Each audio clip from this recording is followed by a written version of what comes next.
You have been taught that peace comes from control. They told you that if you planned enough, thought enough, prepared enough, and stayed ahead of every problem, then life would finally feel safe. But if that were true, why does the mind become more tired the more it tries to manage everything? Why do so many people who work so hard to keep life together still feel anxious, restless, and unable to breathe deeply? The truth is, inner peace does not come when life obeys you. It comes when you stop demanding that it does. Buddhist wisdom has revealed this for centuries. The deepest suffering is not in change, not in uncertainty, and not in the unknown, but in the mind's endless struggle to control what was never meant to be controlled. Tonight, as you listen to these lessons, something will begin to soften. The tension in your chest will start to loosen. The noise in your mind will begin to fade, and the heavy need to force every outcome will slowly give way to calm, clarity, and freedom. This is not just another talk to fall asleep to. This is the moment you begin to stop fighting life and finally rest inside it. Are you ready? Let's begin. Something inside you already knows this. You have felt it in quiet moments, when everything looked fine on the outside, yet something inside refused to settle. That subtle tension, that constant alertness, that feeling that something still needs to be fixed before you can finally relax. It does not come from life itself. It comes from the way the mind holds on to life. And this is where the real understanding begins, not on the surface, but underneath the effort you call responsibility. A quiet question starts to rise. What if the pressure you feel is not from what you are carrying, but from how tightly you are holding it? Let's go deeper. There is a kind of pain that hides behind competence. It does not cry for attention. It does not look broken. In fact, it often looks like strength. It shows up as being reliable, always prepared, always thinking ahead, always trying to make sure nothing goes wrong. From the outside, it looks like control. From the inside, it feels like never being able to switch off. This suffering is subtle. It does not arrive as a dramatic collapse. It builds slowly, layer by layer, thought by thought, until it becomes your normal state. You wake up already thinking about what needs to be handled. Conversations become things to manage. Situations become things to fix. Even moments of rest are interrupted by quiet calculations about what might go wrong next. It feels like you are doing the right thing. You are being responsible. You are staying on top of things. But what is rarely seen is the cost of this way of living. The mind that constantly tries to control is never at rest. Even when nothing is happening, it is preparing. Even when everything is fine, it is scanning for problems. Even when you sit in silence, there is an underlying movement, a background noise that says, "Stay alert, something might happen." This is the suffering hidden inside control. It is not loud, it is constant. The need to manage people is one of the heaviest parts of this burden. There is a subtle belief that if you say the right things, behave the right way, and respond correctly, you can shape how others think of you, how they treat you, and how they behave. So the mind begins to monitor every interaction. It analyzes tone, words, reactions. It replays conversations, wondering what could have been said better. And even when the interaction ends, the mind does not let go. It continues to adjust, to predict, to plan for the next time. This creates a silent pressure. You are not just living your life, you are managing impressions, managing expectations, managing reactions. And because other people are unpredictable, this task never ends. You cannot fully control another human being. Yet the mind keeps trying. And in that effort, peace is lost. There is also the need to control results. This is where the mind becomes deeply attached. You start something, and immediately there is an image of how it should turn out. A conversation should go smoothly, a plan should succeed, effort should lead to a specific reward. At first, this seems harmless, but slowly the mind stops focusing on the action itself and becomes obsessed with the outcome. Now every step carries pressure. If the result is uncertain, anxiety appears. If things do not go as expected, frustration grows. If there is delay, the mind becomes restless. It starts pushing harder, thinking more, trying to force things into place. And even when the result is achieved, the peace does not last. Because the mind has already moved to the next outcome, the next thing that needs to be controlled. So the cycle continues. There is no true rest in a mind that is always tied to results. Time becomes another thing the mind tries to control. It wants things to happen at the right moment, not too early, not too late. It resists delays. It fears wasted time. It rushes the future and rejects the present. You start to feel that life should be moving faster or differently or more smoothly, and when it does not, tension builds. Waiting becomes uncomfortable. Uncertainty becomes unbearable. The present moment feels like an obstacle instead of a place to live. This creates a constant feeling of being out of sync with life. Instead of flowing with time, the mind fights it. And this fight creates exhaustion. Uncertainty is perhaps the most difficult part. The mind does not like not knowing. It wants clarity, guarantees, answers. It wants to feel safe by understanding what will happen next. But life does not work that way. No matter how much you plan, there are always variables beyond your reach. Other people make their own choices. Circumstances shift. Things change without warning. And yet, the mind continues to demand certainty. This demand creates fear. Not because uncertainty is dangerous, but because the mind treats it as if it is. So it tries to reduce that uncertainty by thinking more, planning more, preparing more. But the more it tries, the more it realizes it cannot fully succeed. And this creates a deeper level of anxiety. It feels like standing on unstable ground, constantly trying to make it solid. But the ground was never meant to be fixed. The deeper truth is this: control is not the same as stability. It only feels that way. Control gives the illusion that if you try hard enough, think carefully enough, and manage everything correctly, you can create a predictable life. But life is not predictable. And every time reality does something unexpected, the illusion cracks. That crack is felt as stress.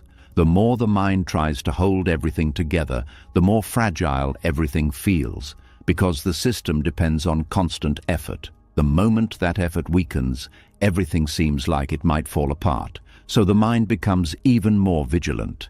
It tightens its grip. It tries harder. But this only increases the pressure. There is also a hidden identity inside control. It becomes part of who you believe you are. You start to see yourself as the one who keeps things together, the one who solves problems, the one who handles everything. And while this can feel empowering, it also becomes a trap. Because now, letting go feels like losing yourself. If you are not controlling, who are you? If you are not managing, what are you doing? So even when the mind is tired, it continues. Not because it wants to, but because it does not know how to stop. This is why control becomes addictive. It creates a temporary sense of safety. It gives the feeling that something is being done, that things are under control. But underneath, the tension remains. And over time, it grows. The body starts to feel it. Tight shoulders, shallow breathing, restlessness, even in stillness, difficulty relaxing, difficulty being present. The mind starts to feel it too. Overthinking, doubt, irritation, a constant sense that something is not quite right. And yet, it is hard to trace it back to control, because control has been disguised as responsibility for so long. But responsibility does not require tension. Responsibility does not require fear. Responsibility does not require the constant need to predict and manage everything. True responsibility is simply doing what can be done in the moment, with clarity, without clinging to what happens next. Control goes beyond that. It tries to take ownership of things that were never yours to own. It tries to shape outcomes that depend on countless causes beyond your reach. It tries to freeze a reality that is always moving, and in doing so, it creates resistance. That resistance is what hurts. Not the situation, not the uncertainty, but the constant pushing against what is. This is why even small things can feel overwhelming. It is not the size of the problem. It is the accumulated pressure of trying to control everything at once. When the mind finally pauses, even for a moment, there is a glimpse of something different, a space without tension, a moment where nothing needs to be fixed, a brief sense that everything is already okay, even if nothing has been resolved. That moment is important because it shows something that is often missed. Peace is not created by control. It is revealed when control stops. This does not mean you stop acting. It does not mean you stop caring. It does not mean you abandon your life. It means you stop trying to control what cannot be controlled. You stop carrying what was never yours to carry. You stop fighting a reality that is already unfolding on its own. And in that shift, something begins to loosen. The grip softens. The mind becomes quieter. The body begins to relax. Not because everything is perfect, but because the need for everything to be perfect has started to dissolve. And in that space, something deeper begins to emerge. Not effort, not tension, but a quiet sense of ease. And that ease is not something you create. It is something that was always there, hidden underneath the struggle to control. Now that this hidden suffering has been seen more clearly, something else begins to come into focus. Because the need to control is not random. It comes from a deeper place. A place that believes it needs control to feel safe. And understanding that place changes everything. As the grip begins to loosen, something uncomfortable starts to surface. Not relief, not immediately, something deeper, a quiet unease that was always there, just hidden beneath all the effort. Because when control starts to fade, the mind no longer feels as certain as it used to, and that is when the real attachment reveals itself. It was never just about control. It was about needing life to behave in a certain way in order to feel safe. And this is where the next layer unfolds. There is a subtle dependence most people never question. It does not look like fear at first. It looks like preference, like structure, like wanting things to make sense. But underneath it, there is something much stronger. A need for life to be predictable. There is a quiet comfort when things go as expected, when people respond the way they should, when plans unfold without disruption, when the future seems clear, even if only for a moment. In those moments, the mind relaxes, not because everything is perfect, but because it feels like it understands what is happening. And that understanding gives a temporary sense of control. But this comfort comes at a cost. Because the moment something shifts, even slightly, the mind reacts. A message is not answered the way it was expected. A plan changes. Someone behaves differently. A situation turns uncertain. And immediately, something inside tightens. That tightening is not random. It is the ego reacting to unpredictability. The ego does not like uncertainty. It does not like not knowing. It feels safe only when it can map out reality, label it, and predict what comes next. It wants a stable story, a clear pattern, a sense that life is following a script it understands. When that script breaks, even in small ways, it feels like a threat. Not because something dangerous is happening, but because the ego is losing its sense of orientation. The ego is built on identity, and identity depends on consistency. It wants to know who it is in every situation. It wants to know how others see it. It wants to know what role it is playing. Predictability supports that. When life behaves as expected, the ego feels confirmed. It feels like it is in the right place, doing the right thing, being the right version of itself. But when life becomes unpredictable, that certainty disappears, and with it, a sense of stability is lost. This is why small disruptions can feel bigger than they are. It is not the event itself that creates the discomfort. It is what the event represents. It represents the unknown. It represents the loss of control. It represents the collapse of the story the ego was holding on to. and that collapse feels unsettling. The ego quickly tries to restore order. It begins analyzing, questioning, searching for explanations. It tries to rebuild a sense of predictability by thinking more, planning more, interpreting more. But this effort does not bring peace. It creates more movement, more noise, more tension, because life continues to move in ways that cannot be fully predicted, and the ego keeps chasing something it cannot catch. There is also a deeper layer to this attachment. Predictability gives the illusion of permanence. When things stay the same, even for a short time, it feels like they will continue that way. It creates a false sense that stability can be maintained, that change can be minimized, that uncertainty can be reduced. But life is constantly shifting. Everything changes, whether slowly or suddenly.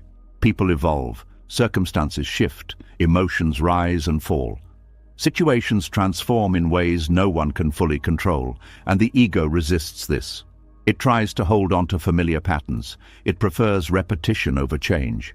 It clings to what it knows, even if what it knows is not fulfilling, because familiarity feels safer than the unknown. This is why people often stay in situations that no longer serve them, not because they are unaware, but because leaving would mean stepping into unpredictability. And unpredictability feels threatening to the ego, so it chooses what is known over what is true. It chooses comfort over growth. It chooses stability over peace. But that stability is fragile because it depends on life staying the same, and life does not stay the same. So the ego remains in a constant state of adjustment. It tries to maintain predictability in an unpredictable world. It tries to create fixed outcomes in a reality that is always moving, and this creates ongoing tension. Even when things seem stable, there is a background awareness that they might change. That awareness creates subtle anxiety, a quiet anticipation that something could go wrong. So even in moments of calm, the mind is not fully at ease. It is waiting, watching, preparing. This is the hidden cost of needing predictability. Peace becomes conditional. It depends on things going a certain way. It depends on life behaving within certain boundaries. And because those boundaries cannot be guaranteed, peace remains unstable. The ego then becomes more rigid. It starts to define what is acceptable and what is not. It creates expectations for how life should unfold. It sets conditions for when it can relax, when it can feel safe, when it can let go. And those conditions are rarely met completely.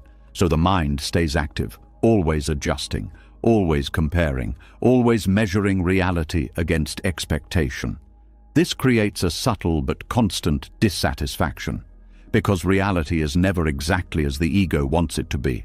There is always something slightly off, something that does not match, something that needs to be corrected. And so the cycle continues. The ego's addiction to predictability keeps the mind locked in a loop of expectation and reaction, a loop of control and disappointment, a loop of seeking stability in a world that does not offer it. This is why true peace feels distant, not because it is far away, but because the conditions placed on it are too strict. The ego says, "I will be at peace when things are certain." But certainty never fully arrives, so peace keeps getting postponed. What Buddhist wisdom reveals is something very different. Peace is not found in predictability, it is found in the absence of the need for it. It is not about making life stable, it is about becoming stable within life's instability. This is a completely different direction. Instead of trying to shape reality into something predictable, the focus shifts to understanding the nature of reality itself. Reality is uncertain, reality is changing, reality is not fixed. And when this is seen clearly, something begins to soften. The resistance starts to fade, not because uncertainty disappears, but because it is no longer being treated as a problem. The ego's grip loosens. The need to know everything in advance begins to dissolve, and in that space, a different kind of stability appears. Not the stability of fixed outcomes, but the stability of not needing them. This stability does not depend on circumstances. It does not depend on how things unfold. It comes from letting go of the demand for predictability, from allowing life to move without trying to control every step, from accepting that not everything needs to be known in order to be okay. This acceptance is not passive. It is not giving up. It is a deep understanding that life cannot be fully predicted and that trying to do so only creates suffering. When this understanding becomes clear, the mind becomes lighter. It stops chasing certainty. It stops forcing explanations. It becomes more open, more flexible, more at ease with not knowing. And in that openness, peace begins to emerge, not as something created, but as something uncovered, something that was always there, beneath the need for everything to make sense. Now, as this attachment to predictability becomes more visible, another layer begins to reveal itself. Because if the ego fears unpredictability this deeply, there must be something it believes is at risk. And understanding that fear takes this journey even deeper.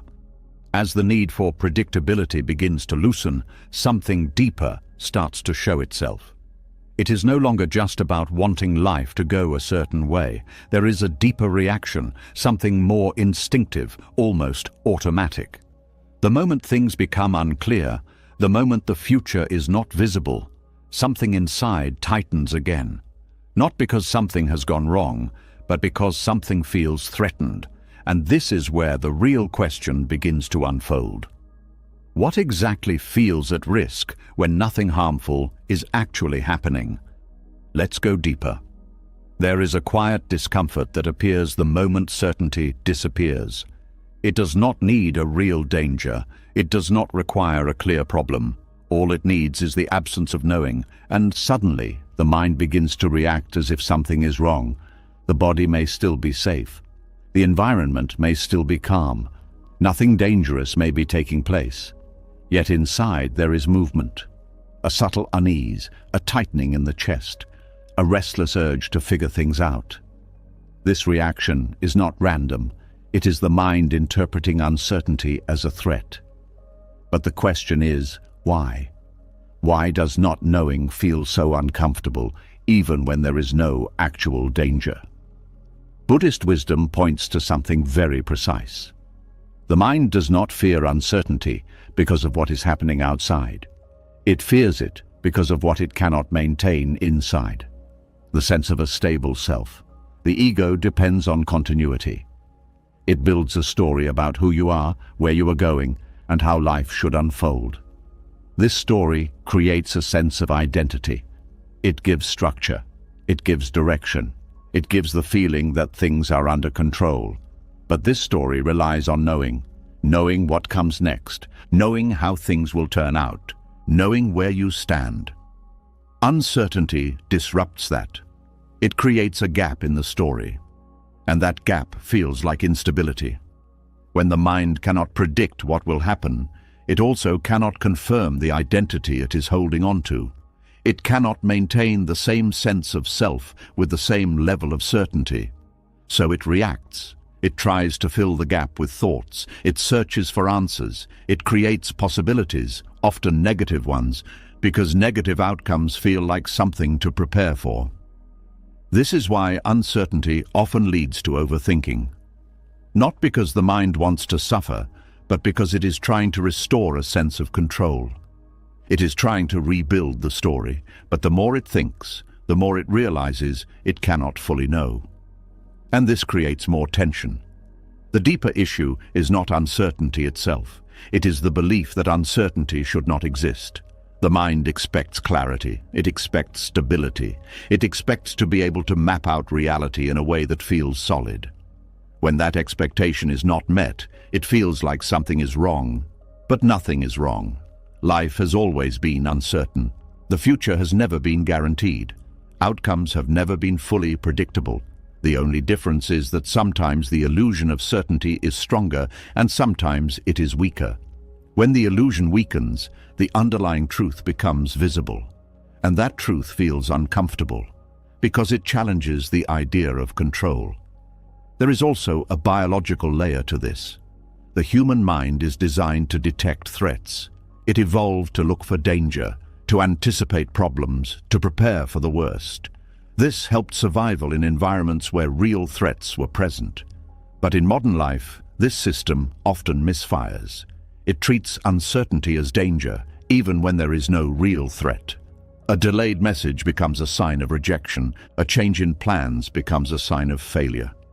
A lack of clarity becomes a sign that something is wrong. The mind fills the unknown with imagined problems, and those imagined problems create real emotional reactions: fear, anxiety, restlessness, all triggered not by reality, but by interpretation. This is why uncertainty can feel so intense. It is not just a lack of information. It is the mind projecting potential threats into that empty space. And once those projections begin, they can quickly spiral. The mind jumps from one possibility to another, trying to find certainty, trying to find a stable ground to stand on. But the ground does not appear, so the movement continues. This creates a loop. Uncertainty leads to thinking. Thinking leads to more uncertainty. More uncertainty leads to more thinking. And the cycle feeds itself. Buddhist teaching invites a different way of seeing this. It suggests that the problem is not the uncertainty, and it is not even the thoughts. The problem is the identification with the need to know, the belief that the self depends on certainty. When this belief is strong, uncertainty feels like a threat to existence itself. Not physical existence, but psychological existence. The ego feels like it is losing its footing.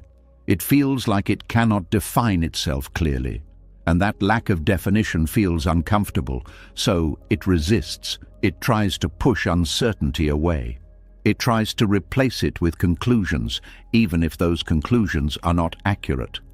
Because something certain, even if it is negative, feels more stable than something unknown. This is why the mind often prefers a negative answer over no answer at all. Because at least it feels like something is known. But this comes at a cost. It creates unnecessary suffering, because the mind is reacting to imagined scenarios instead of actual reality. The deeper insight here is that uncertainty does not threaten the self. It threatens the illusion of a fixed self. In Buddhist understanding, the self is not a solid, unchanging entity. It is a collection of thoughts, feelings, perceptions, and experiences that are constantly changing. There is no fixed center, no permanent identity that needs to be maintained, but the ego does not see this. It believes in a stable self, and it tries to protect that belief. Uncertainty challenges it, because uncertainty reveals that things are not fixed, not the future, not circumstances, not even identity. And this revelation feels destabilizing, so the mind reacts. But when this is seen clearly, something begins to shift. If the self is not fixed, then it does not need to be protected in the way the ego assumes. If identity is fluid, then uncertainty is not a threat. It is simply part of the natural movement of life. This understanding changes the relationship with uncertainty. Instead of resisting it, there is space to observe it, to notice the reaction without immediately acting on it, to feel the discomfort without trying to eliminate it. And in that observation, something interesting happens. The intensity begins to decrease because the reaction is no longer being fed. The mind is no longer trying to escape uncertainty, it is allowing it. And in that allowance, the sense of threat begins to dissolve. Not completely at first, but gradually. The body starts to relax. The thoughts slow down. The need to find immediate answers softens, and a different kind of stability begins to appear. Not the stability of knowing everything, but the stability of being okay without knowing. This is a subtle but powerful shift. It does not remove uncertainty from life. It removes the suffering created by resisting it. And that changes everything, because now uncertainty is no longer an enemy. It becomes part of the experience, something that can be felt without panic, something that can exist without being turned into a problem. This creates a new kind of freedom, The freedom to move through life without needing constant reassurance. The freedom to experience the present moment without projecting into the future. The freedom to allow things to unfold without forcing them into a fixed shape. And in that freedom, peace begins to deepen, not as a result of controlling life, but as a result of no longer being controlled by the need to control. Now, as this fear of uncertainty becomes clearer, another layer begins to emerge. Because even though the mind fears the unknown, it also tries to deal with it in a very specific way. It starts to plan, to prepare, to organize life in a way that feels manageable, and this leads to another subtle trap that often goes unnoticed. As the fear of uncertainty begins to reveal itself, the mind does something that feels logical, even intelligent. It tries to reduce that uncertainty. It begins to plan, to organize, to prepare for every possible outcome. At first, this seems like wisdom. It feels responsible, even necessary. But if you look closely, something else is happening beneath the surface. The planning is not just about preparation anymore. It becomes a way to feel safe. And this is where the next layer quietly takes hold. There is a strange comfort in having a plan. Even if nothing has happened yet, even if the future has not arrived, the mind feels calmer when it believes it has already mapped things out. It creates a sense of direction, a sense of order, a sense that things are under control. But that sense is fragile, because the plan exists in the mind, not in reality, and reality does not follow the mind. There is a subtle shift that happens when planning moves from being useful to becoming excessive. At first, planning is a tool. It helps organize action. It helps bring clarity to what can be done. It serves a purpose. But slowly, without being noticed, it becomes something else.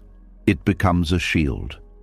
The mind begins to believe that if it can think far enough ahead, if it can prepare for every possibility, if it can cover every angle, then it can prevent discomfort. It can avoid failure. It can control outcomes. And this belief creates a quiet attachment.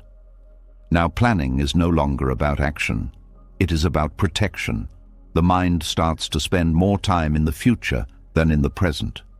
It begins to rehearse situations that have not happened. It creates scenarios, solutions, responses. It tries to solve problems that do not yet exist. This feels productive, but it is not the same as being present. It is a movement away from reality. The more the mind plans, the more it feels like it is doing something important. It feels like progress. It feels like safety is being built. But underneath, there is still tension, because no matter how much is planned, there is always something unknown. And the mind knows this, so it plans more and more and more. This is how planning becomes a trap, not because planning itself is wrong, but because of what it begins to represent. It starts to represent control over life. The mind confuses preparation with power.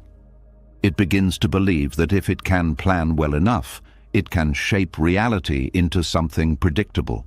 It can reduce uncertainty to a manageable level. It can create a future that feels secure. But this is an illusion, because life does not follow plans. Plans are based on assumptions. They depend on conditions staying the same, on people behaving in certain ways, on circumstances aligning as expected. But life is constantly changing. Conditions shift. People act in ways that cannot be predicted. Situations unfold in unexpected directions, and when reality does not match the plan, the mind reacts. It feels frustrated, it feels unsettled, it feels like something has gone wrong. But nothing has gone wrong. The plan was never guaranteed. The discomfort comes from the expectation that it should have been. This is where the illusion becomes clear.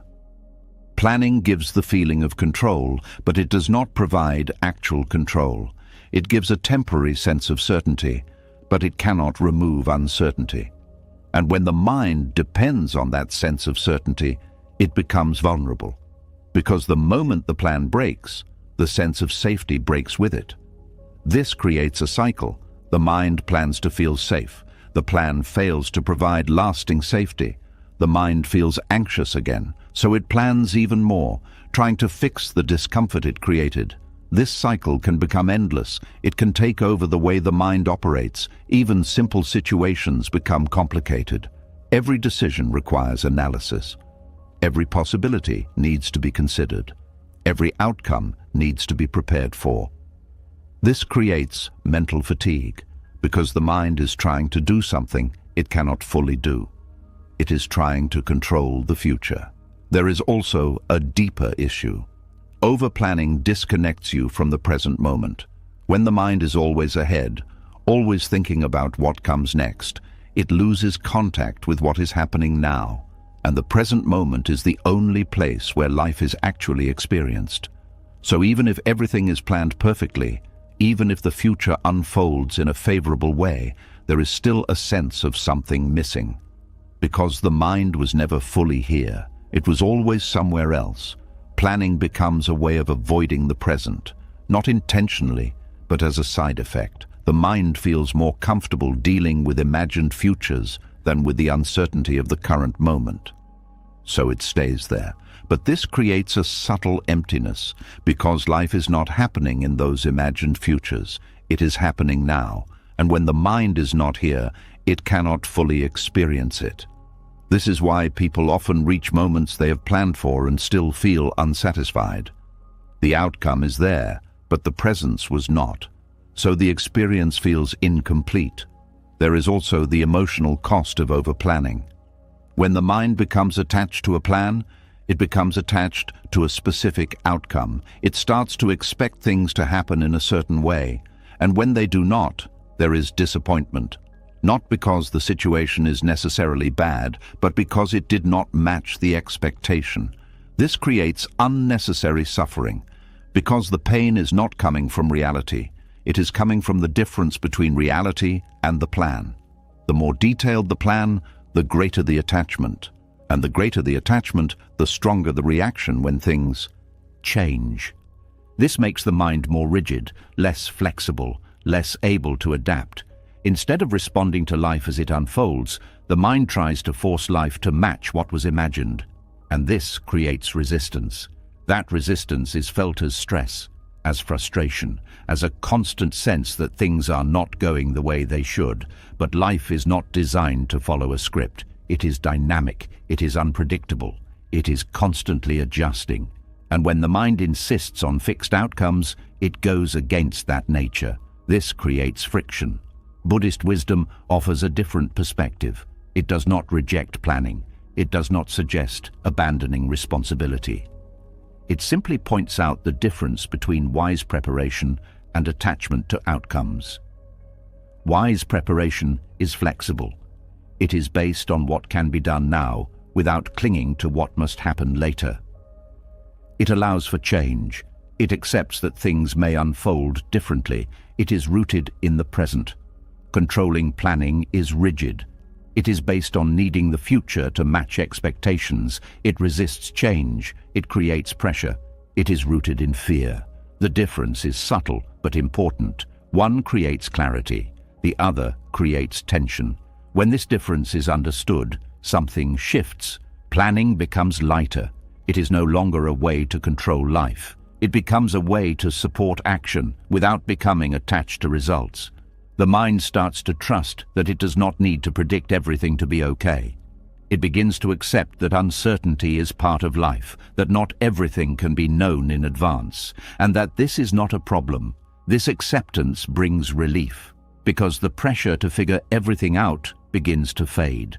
The mind becomes quieter, more present, more open to what is actually happening, and in that openness, there is more clarity than planning could ever provide. Because clarity does not come from controlling the future.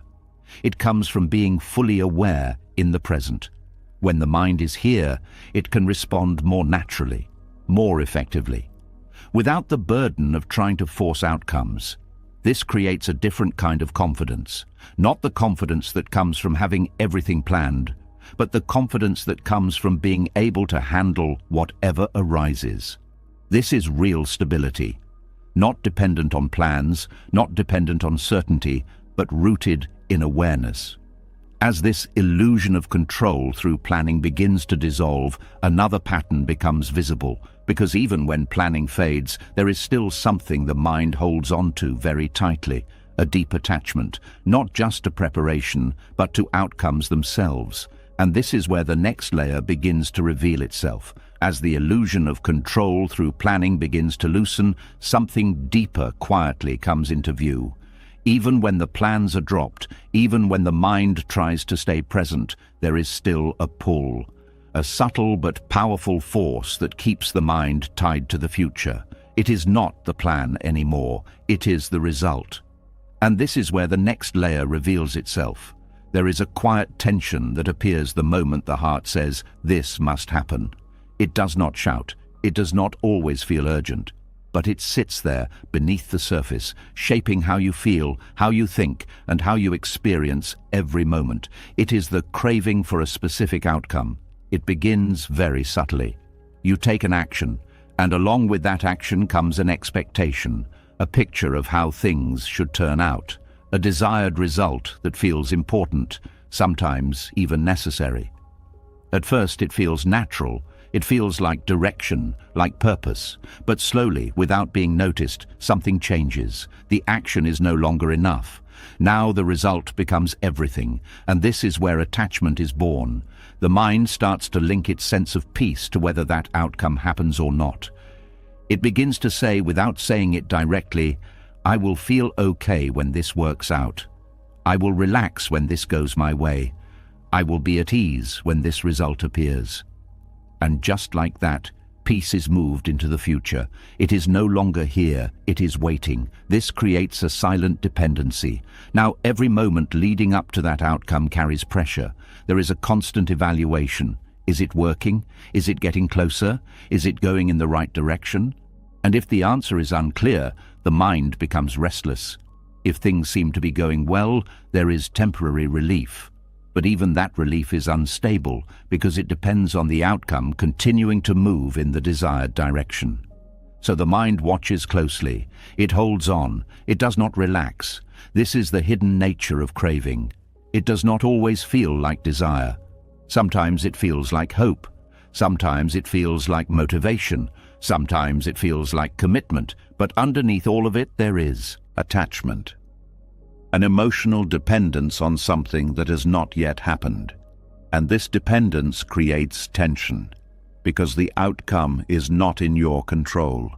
No matter how much effort is applied, no matter how much attention is given, the result depends on many factors. Other people, changing conditions, timing, and countless variables that cannot be fully managed. And the mind knows this, even if it does not admit it. So it becomes anxious. It tries to secure the outcome by thinking more, by doing more, by holding on tighter. But this does not create certainty. It only creates more movement, more tension, more attachment. There is also a deeper layer to this craving. The outcome is not just something you want. It becomes something you believe you need. It starts to carry meaning about who you are. If it happens, it confirms something about you. It validates you. It gives you a sense of worth, success, or belonging. If it does not happen, it feels like a loss, not just of the outcome, but of what it represents. This is why certain results feel so heavy. It is not just about the situation, it is about identity. The mind attaches meaning to outcomes. It turns them into reflections of self. So when the outcome is uncertain, the sense of self feels uncertain, and that creates deeper discomfort. The mind then becomes even more invested. It needs the result, not just to achieve something, but to feel complete. And this creates a powerful form of attachment, because now the outcome is not optional. It becomes necessary for emotional stability. But this is where suffering grows. Because the more necessary the outcome feels, the more fragile peace becomes. Every delay feels heavier. Every obstacle feels more threatening. Every sign that things might not go as planned creates fear. And even when the outcome is achieved, the peace that follows is temporary, because the mind quickly moves to the next desire, the next outcome, the next thing that needs to happen. So the cycle continues. This is why craving is described in Buddhist teaching as one of the strongest causes of suffering, not because desire itself is wrong, but because of the attachment that comes with it. The belief that happiness depends on something outside of the present moment. The belief that peace is waiting somewhere in the future, tied to a specific result. This belief keeps the mind in a constant state of reaching, always moving forward, always looking ahead, never fully arriving. There is also the emotional instability that comes with this pattern. When the mind is attached to outcomes, emotions become dependent on progress. If things seem to be going well, there is excitement, hope, even joy. If things become uncertain, there is worry, doubt, tension. If things go wrong, there is disappointment, frustration, sometimes even despair. So the emotional state is constantly shifting, not because of what is happening in the present, but because of how the future is imagined. This creates a lack of grounding. The mind is not stable, it is moving with every perceived change in direction, and this movement creates exhaustion because it never stops. There is always something at stake, something to gain, something to lose, and as long as the mind is tied to outcomes, it cannot fully rest, because it is always waiting for something to happen before it allows itself to be at peace. This waiting becomes a habit, a way of living, a constant postponement of contentment. But what is rarely seen is that the outcome itself does not contain peace. The peace that seems to come from achieving something is actually the temporary release of craving. For a moment, the mind stops wanting. For a moment, it is satisfied. And in that moment, there is peace. But the mind does not recognize this. It thinks the peace came from the outcome.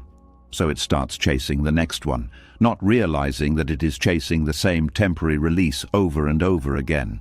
This is the illusion. The outcome is not the source of peace. The absence of craving is. And when this is seen clearly, something begins to shift. The relationship with outcomes starts to change. They are no longer seen as sources of identity or emotional stability. They become simply results. Things that may happen or may not happen. Things that can be worked toward but not clung to. This does not remove action. It does not remove effort. It removes attachment. It allows action to come from clarity, not from need, from presence, not from pressure. The mind begins to act without tying its sense of peace to the result. It becomes more relaxed, more open, more flexible. It can engage fully without being consumed by the outcome. And in that space, something new appears, a quiet sense of ease, because the weight of needing things to go a certain way begins to lift. The future is no longer something to control or secure. It becomes something to meet moment by moment. And this changes the entire experience of life. Because now the present is no longer a means to an end. It becomes enough on its own. This is where real peace begins to grow. Not from achieving specific outcomes, but from releasing the need for them to define how you feel.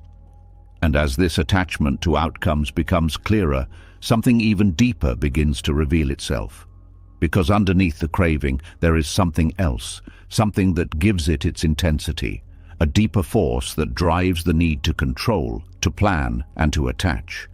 And understanding that force opens the next door. As the attachment to outcomes begins to loosen, something deeper starts to come into focus. It becomes clear that the craving was never just about the result. It was protecting something. It was trying to avoid something. Beneath the need for things to go a certain way, there is a quieter force, one that has been there all along. It is not control itself that drives the struggle. It is what control is trying to keep away. And this is where everything becomes more honest. There is a kind of discomfort that is not always easy to face. It does not come with clear words. It does not always explain itself, but it sits underneath thoughts, underneath reactions, underneath the constant effort to manage life. It is fear, not loud fear, not always visible fear, but a steady presence that shapes decisions, expectations, and behavior in ways that are rarely questioned. The need to control does not begin as strength. It begins as protection. Somewhere along the way, the mind learned that certain experiences are painful. Loss hurts, rejection stings, embarrassment lingers. Disappointment leaves a heavy feeling. Powerlessness feels unbearable. These experiences leave impressions, not always dramatic, but deep enough to be remembered. And once they are remembered, the mind begins to organize itself around avoiding them. This is where control begins. It is not about managing life perfectly. It is about trying to avoid feeling certain things again. The mind starts to believe that if it can predict outcomes, it can prevent pain. If it can shape situations, it can avoid loss. If it can influence how others respond, it can protect itself from rejection or judgment. So it begins to act. It becomes cautious. It becomes strategic. It becomes careful. And over time, this carefulness turns into a constant effort to control. But underneath that effort is fear. Fear of losing something important. Fear of not being enough. Fear of being exposed. Fear of things falling apart. These fears are rarely acknowledged directly. Instead, they hide behind thoughts like, "I just want things to go right," or "I need to make sure everything is handled." But if those thoughts are looked at closely, there is always something underneath them. A concern about what might happen if things do not go as planned. A worry about how it will feel. A quiet resistance to discomfort. This resistance is what fuels control. The mind does not trust life to unfold without pain, so it tries to manage it. But life cannot be managed in that way. Pain is part of being human. Loss happens. Disappointment happens. Situations do not always go as expected, and no amount of control can completely prevent that. This creates a difficult situation for the mind. It is trying to avoid something that cannot be fully avoided, and this creates tension because the effort never ends. There is always something to monitor, something to prepare for, something to guard against. This constant guarding becomes exhausting, but the mind does not easily let go of it, because it believes that if it stops, something bad will happen. This belief is strong. It feels real. Even when there is no immediate threat, the possibility of future discomfort keeps the system active. There is also the fear of losing control itself. Control becomes a form of identity. Being the one who manages things, who keeps everything together, who stays ahead of problems. Letting go of control can feel like stepping into vulnerability. It can feel like exposure, like removing a layer of protection that has been relied on for a long time. This makes it difficult to release, because it is not just a habit. It feels like safety. But this safety is limited. It only works as long as things remain within certain boundaries. The moment life moves outside those boundaries, the sense of control weakens, and the fear returns, sometimes even stronger. There is also a fear of not knowing how to handle what comes. If control is dropped, the mind wonders, what happens then? What if something difficult arises? What if there is pain? What if there is loss? What if there is nothing to hold on to? These questions create hesitation. They keep the mind attached to control, because control feels like preparation. It feels like readiness. But true readiness is different.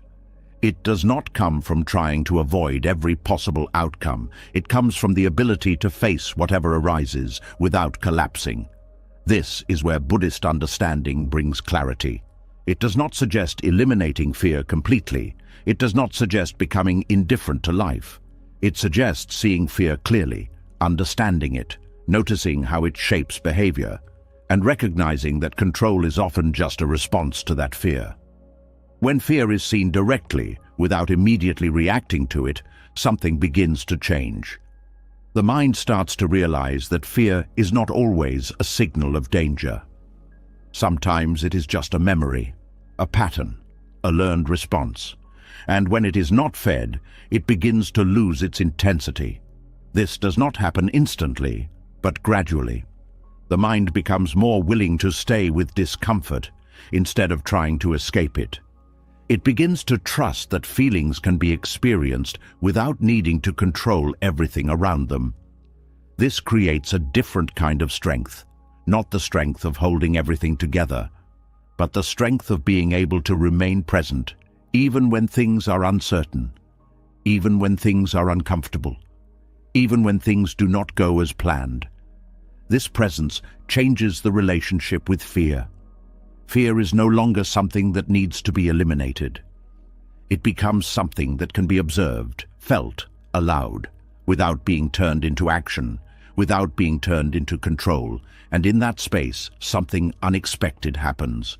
The fear begins to soften, not because it is pushed away, but because it is no longer being resisted. This is a subtle shift, but it is powerful, because it breaks the cycle where fear leads to control, and control leads to more fear. Now there is space between them, a moment where the mind can choose, not to react automatically, not to tighten, not to control, but simply to be. This moment is small at first, but it grows. And as it grows, the need to control begins to weaken, because the mind starts to trust something new. Not certainty, not predictability, but its own ability to stay present, regardless of what happens. This trust is not built through planning. It is built through experience, through seeing that uncertainty can be lived with, that discomfort can be held, that life can unfold without needing to be forced. And this trust brings a different kind of peace, a deeper one that is not dependent on outcomes or plans or control, but rooted in presence, rooted in acceptance, rooted in the understanding that fear does not need to run the system. Now, as this deeper layer of fear becomes clearer, another pattern begins to emerge. Because even when fear is present, the mind still tries to deal with it in a very specific way. It tries to manage time itself, to speed things up, to delay things, to revisit what has already happened. And this creates another form of subtle suffering that often goes unnoticed. As fear begins to loosen its grip, the mind does not immediately become still. It looks for another way to protect itself, another way to regain a sense of control. And without even noticing, it turns towards something that feels invisible but powerful: time. It begins to move through it, shape it, chase it, resist it, and replay it, all in an attempt to feel safe again. And this is where a deeper layer of suffering quietly takes hold. There is a tension that comes not from what is happening, but from when it is happening. A subtle discomfort that appears when the present moment does not feel like the right moment. Something feels delayed, or too fast, or out of place. The mind begins to interfere. It tries to rush what has not yet arrived. It tries to hold on to what is already fading. It tries to rewrite what has already passed. And in doing so, it loses touch with the only moment that actually exists: the present. There is a restless urge to move ahead of life. The mind looks at where things are and immediately compares it to where they should be. It creates a gap between now and later, and then it tries to close that gap as quickly as possible. This creates pressure, a sense that things need to happen faster, that progress is too slow, that time is slipping away. So the mind pushes forward. It starts thinking about future outcomes, future conversations, future possibilities. It rehearses, predicts, prepares. It tries to arrive before life has unfolded. But this movement creates strain, because the future is not here, and trying to live inside it requires effort. The body stays in the present, but the mind moves ahead. This split creates tension, a feeling of being stretched between two places at once. The more the mind rushes, the more the present feels like an obstacle instead of a place to live. Moments become things to get through. Tasks become steps towards something else. Nothing feels complete on its own. Everything is part of a larger timeline that never seems to arrive. This is one way the mind tries to control time, by trying to speed it up. But there is another side to this. There are moments the mind does not want to move forward, moments it resists, moments it wishes would disappear or change before they are fully experienced.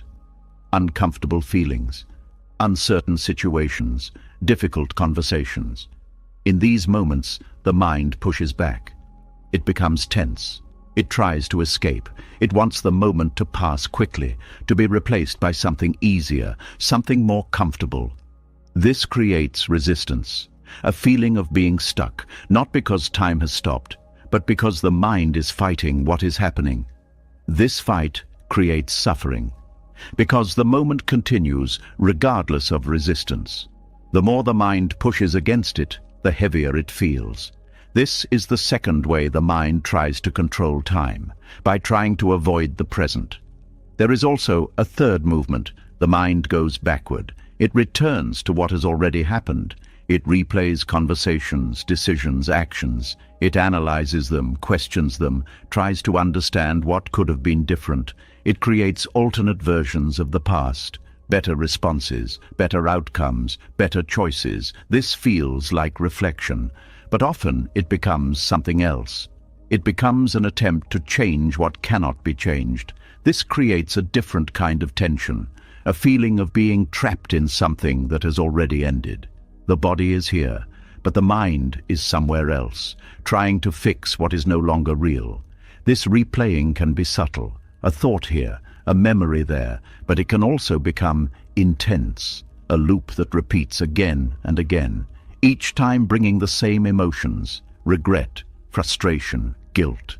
The mind believes that if it can understand it enough, if it can think it through completely, it can find closure.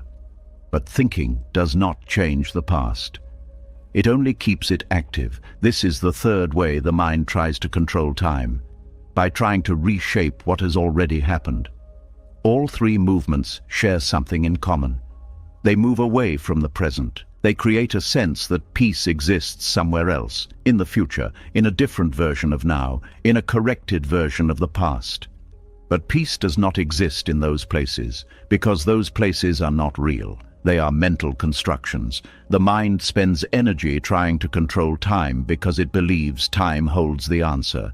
If the future can be secured, everything will be okay. If the present can be improved, everything will be okay. If the past can be resolved, everything will be okay. But this belief keeps the mind in constant motion, always reaching, always adjusting, always trying to fix something that is not actually broken. This creates a subtle exhaustion, not from physical activity, but from mental movement. The mind rarely rests. Even in silence, it is active, moving through time, trying to shape it, trying to control it. But time cannot be controlled. It moves on its own. It does not speed up because the mind wants it to. It does not slow down because the mind resists it. It does not change because the mind replays it. This creates a conflict. The mind tries to control something that is not responsive to control. And this conflict creates suffering. Buddhist understanding brings a different perspective. It points out that the problem is not time itself. It is the relationship with it. The mind treats time as something that needs to be managed. But time is simply movement, moments arising and passing, without needing interference. When the mind stops trying to control time, something begins to shift. The present moment becomes clearer, not as something to escape, but as something to experience. There is less urgency, less resistance, less replaying. The mind begins to settle, not because everything is resolved, but because it is no longer trying to resolve everything across time. It starts to see that the present moment is not incomplete. It does not need to be rushed or changed. It is already enough as it is. This does not mean life becomes passive. Action still happens. Decisions still happen.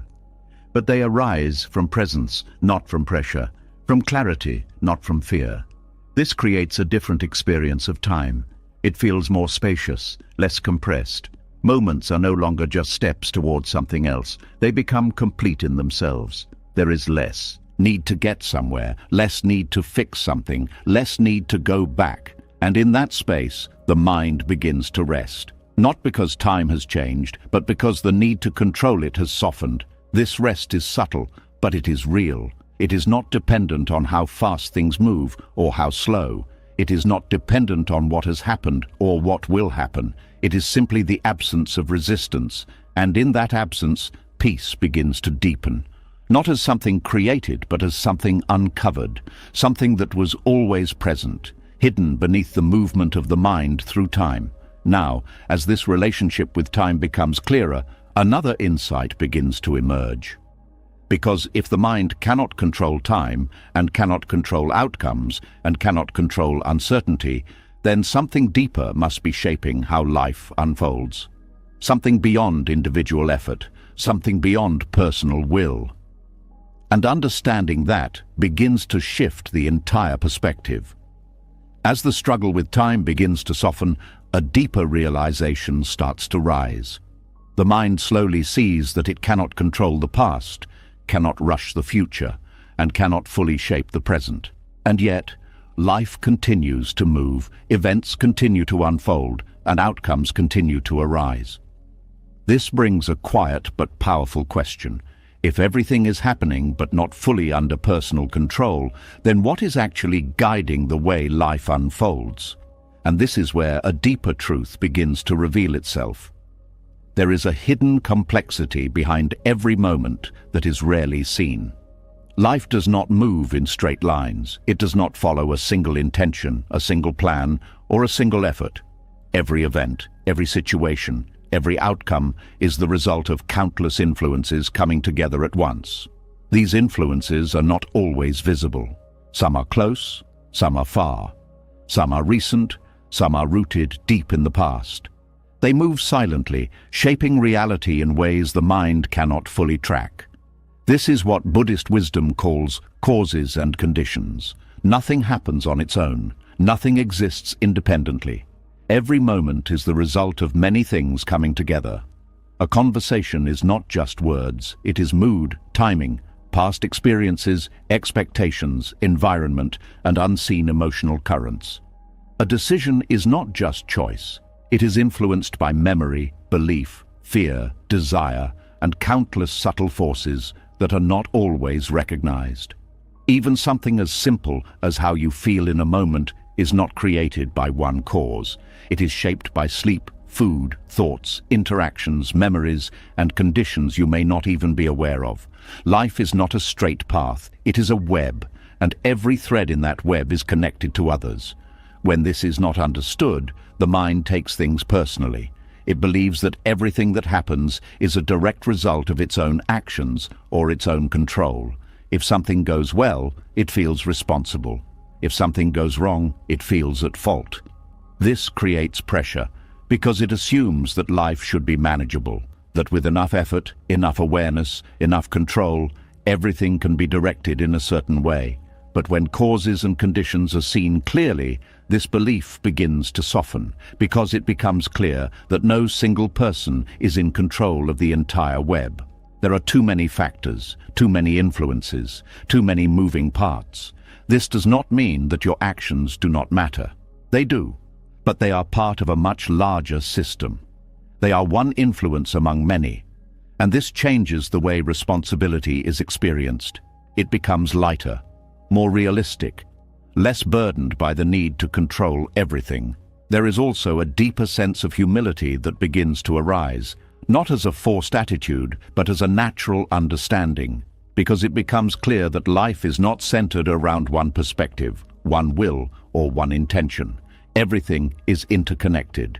Everything is influenced by everything else. Success is not only personal effort, it is also timing, support, opportunity, environment, and countless unseen conditions aligning. Failure is not only personal fault, it is also circumstances, external factors and influences beyond immediate control. This understanding removes the harshness of self-judgment. It softens the need to blame. It creates space for compassion, because just as your life is shaped by many conditions, so is the life of others. Their actions, their choices, their behavior all arise from their own web of causes and conditions. This changes the way you see people. Less judgment, more understanding. Less expectation, more acceptance. It becomes easier to see that not everything is personal, that people act based on what they know, what they feel, what they have experienced. And just like you, they are navigating a complex system they do not fully control. This brings a different kind of peace, not because everything is perfect, but because the need to control everything begins to dissolve. There is also a sense of relief that comes with this understanding, because the burden of holding everything together begins to lift. The mind no longer feels like it has to manage every detail of life. It begins to trust that things are unfolding through many influences, not just personal effort. This does not remove action, it changes the way action is taken. Instead of acting from pressure, from fear, from the need to control outcomes, action begins to arise from clarity, from awareness of what can be done now, without clinging to what must happen later. This creates a different relationship with effort. Effort becomes focused, present, free from the weight of needing to guarantee results. There is also a deeper acceptance that begins to form, not as resignation, but as understanding. Understanding that life cannot be reduced to simple cause and effect from a single perspective. That outcomes are not always predictable. That results are not always immediate. And that this is not a problem, it is simply how reality works. When this is accepted, the mind becomes more flexible, more open to change, less attached to fixed expectations. It becomes easier to adapt, to respond, to move with life instead of against it. This creates a sense of flow, not because everything is controlled, but because there is less resistance, less friction, less struggle. There is also a shift in how uncertainty is experienced. It no longer feels like something that needs to be eliminated. It becomes something that is natural. Because if life is shaped by countless causes and conditions, then not knowing everything is part of the process. Clarity comes when conditions allow it. Understanding comes when it is ready, and trying to force it only creates tension. This creates patience, a willingness to allow things to unfold, without rushing, without forcing, without needing immediate answers. And in that patience, there is calm. Because the mind is no longer trying to control the entire web. It is simply participating in it. There is also a deeper sense of connection that begins to emerge. Because when life is seen as interconnected, there is less separation, less sense of being alone, isolated, or solely responsible. Everything is part of a larger movement. Everything is influenced by everything else. This creates a sense of belonging, not in a social sense, but in an existential sense, a feeling that you are part of something larger, something flowing, something alive. And in that sense, there is ease, because the need to control everything begins to feel unnecessary. There is trust, not blind trust, but a quiet confidence that life is unfolding through processes that do not need constant interference. This trust is not based on certainty. It is based on understanding. Understanding that not everything needs to be known or controlled in order for things to move forward. This changes the entire experience of life. Because now, instead of trying to dominate reality, there is a willingness to cooperate with it, to act where action is possible, to let go where control is not possible, to trust the unfolding without needing to define every step. And in that cooperation, something very different appears. A sense of harmony. Not perfect harmony, but a natural alignment. A feeling that things are moving, not against you, but through a larger process that includes you. And in that feeling, there is peace. Not because everything is controlled, but because the need to control has softened. Now, as this understanding of causes and conditions becomes clearer, another layer begins to reveal itself. Because even with this awareness, there is still something the mind resists deeply, something it struggles to accept. The fact that everything is always changing, that nothing stays the same. And this resistance opens the next door. As the truth of causes and conditions begins to settle in, a deeper layer quietly comes into view. It becomes clear that life is not only shaped by many forces, but also constantly moving, constantly shifting, constantly becoming something new. Nothing stays fixed. And this is where the mind begins to struggle again. Because even if control over events starts to loosen, there is still a deep resistance to something more fundamental, change itself. And this is where the next understanding begins. There is a quiet discomfort that appears the moment something begins to fade. It does not matter what it is. A feeling, a relationship, a phase of life, a sense of certainty. The moment it starts to shift, something inside reacts. It wants to hold it, to keep it, to make it stay. This reaction is so natural that it often goes unnoticed. It feels like care. It feels like importance. It feels like meaning. But underneath it, there is resistance. Resistance to impermanence. The mind does not like things ending. It does not like things changing. It does not like things becoming uncertain or unfamiliar. It prefers stability. It prefers continuity. It prefers what it can recognize and return to. So when life begins to move, the mind tries to slow it down. When something feels good, it wants it to last. When something feels painful, it wants it to disappear quickly. In both cases, there is the same pattern, a refusal to allow things to be as they are. This is where control becomes deeply connected to impermanence. Because control is an attempt to stop change. It is an effort to freeze reality in a way that feels comfortable. But reality does not stay still. Everything is in motion. Every moment arises and passes. Every experience comes and goes. Every situation changes, even if slowly. And this movement cannot be stopped. Yet the mind keeps trying. It tries to hold on to pleasant experiences, to recreate them, to extend them. It tries to avoid unpleasant ones, to shorten them, to escape them. But both efforts create tension, because they go against the natural flow of life. There is also a deeper layer to this resistance. It is not just about external things changing, it is about the self. Because if everything is changing, then the idea of a fixed self becomes unstable.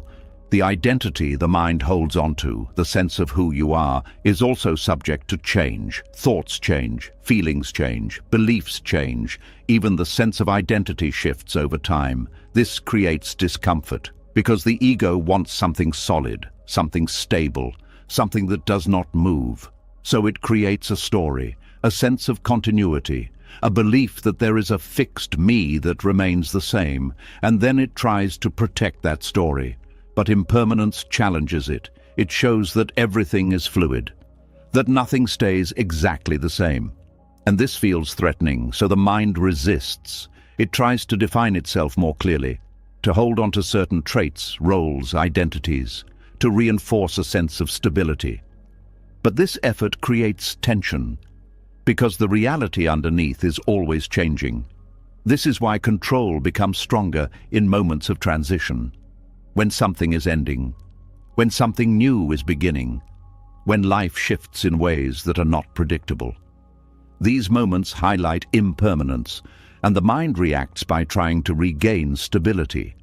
It tightens, it holds on, it tries to control what is happening. But this only increases the discomfort, because the change continues, no matter how much effort is applied.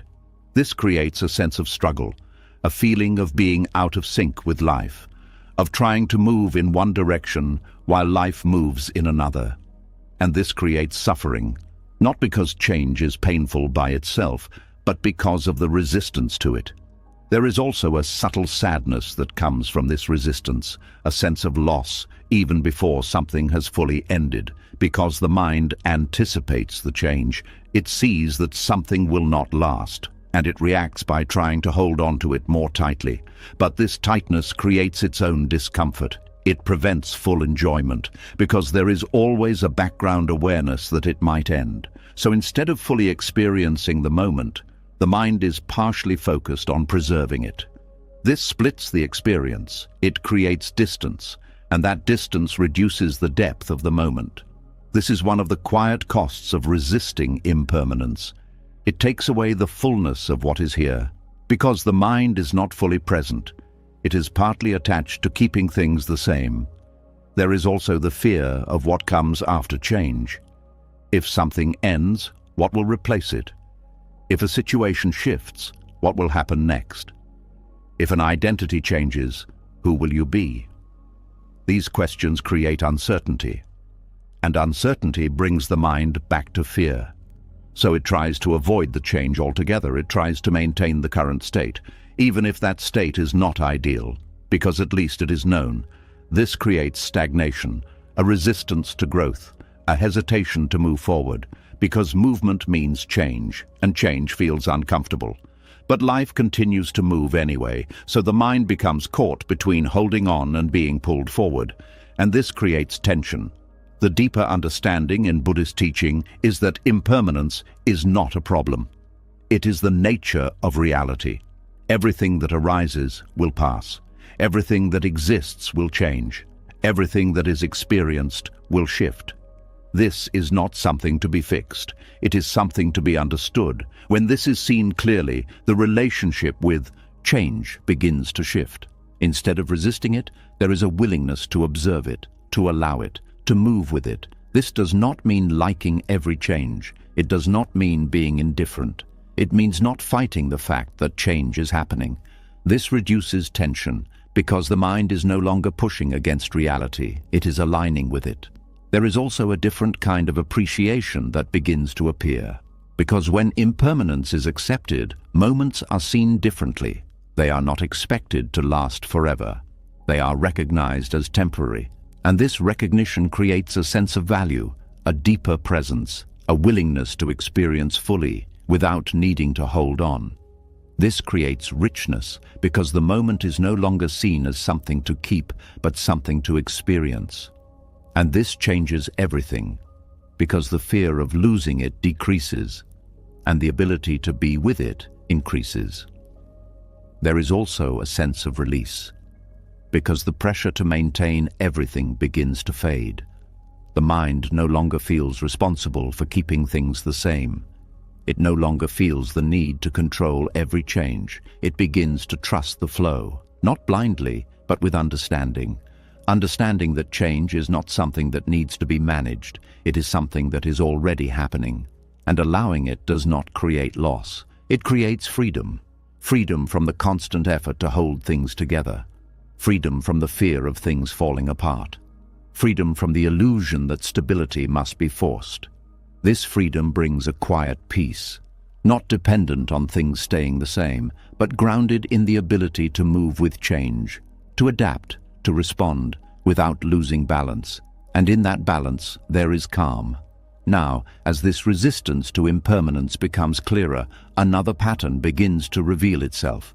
Because even though life is always changing, there is still a strong tendency to focus on something very specific. How others react, how others see, how others respond. And this creates another layer of subtle control that often goes unnoticed. As the resistance to change begins to soften, another layer quietly reveals itself. Even when life is allowed to move, even when impermanence is understood, there is still something the mind tries to hold steady.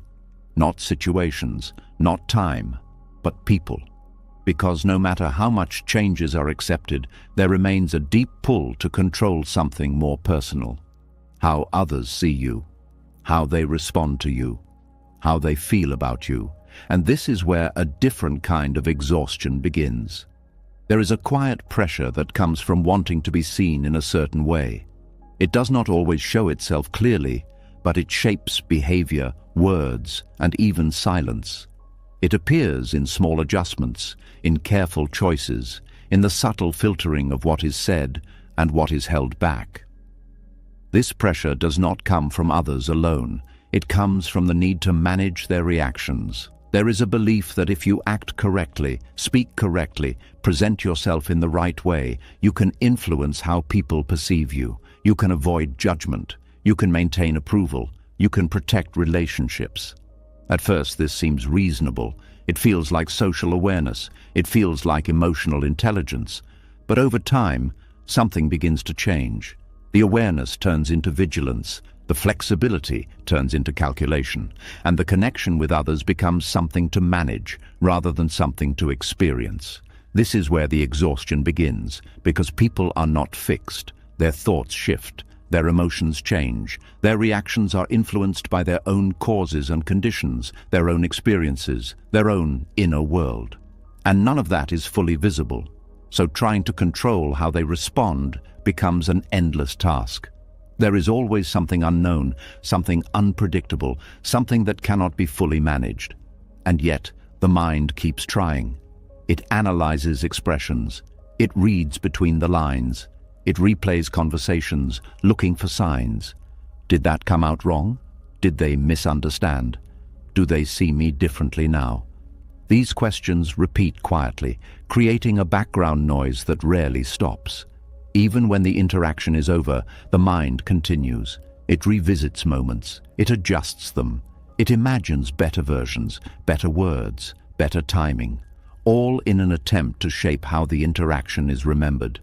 But this effort does not bring peace. It creates more tension, because it is based on something that cannot be controlled, another person's perception.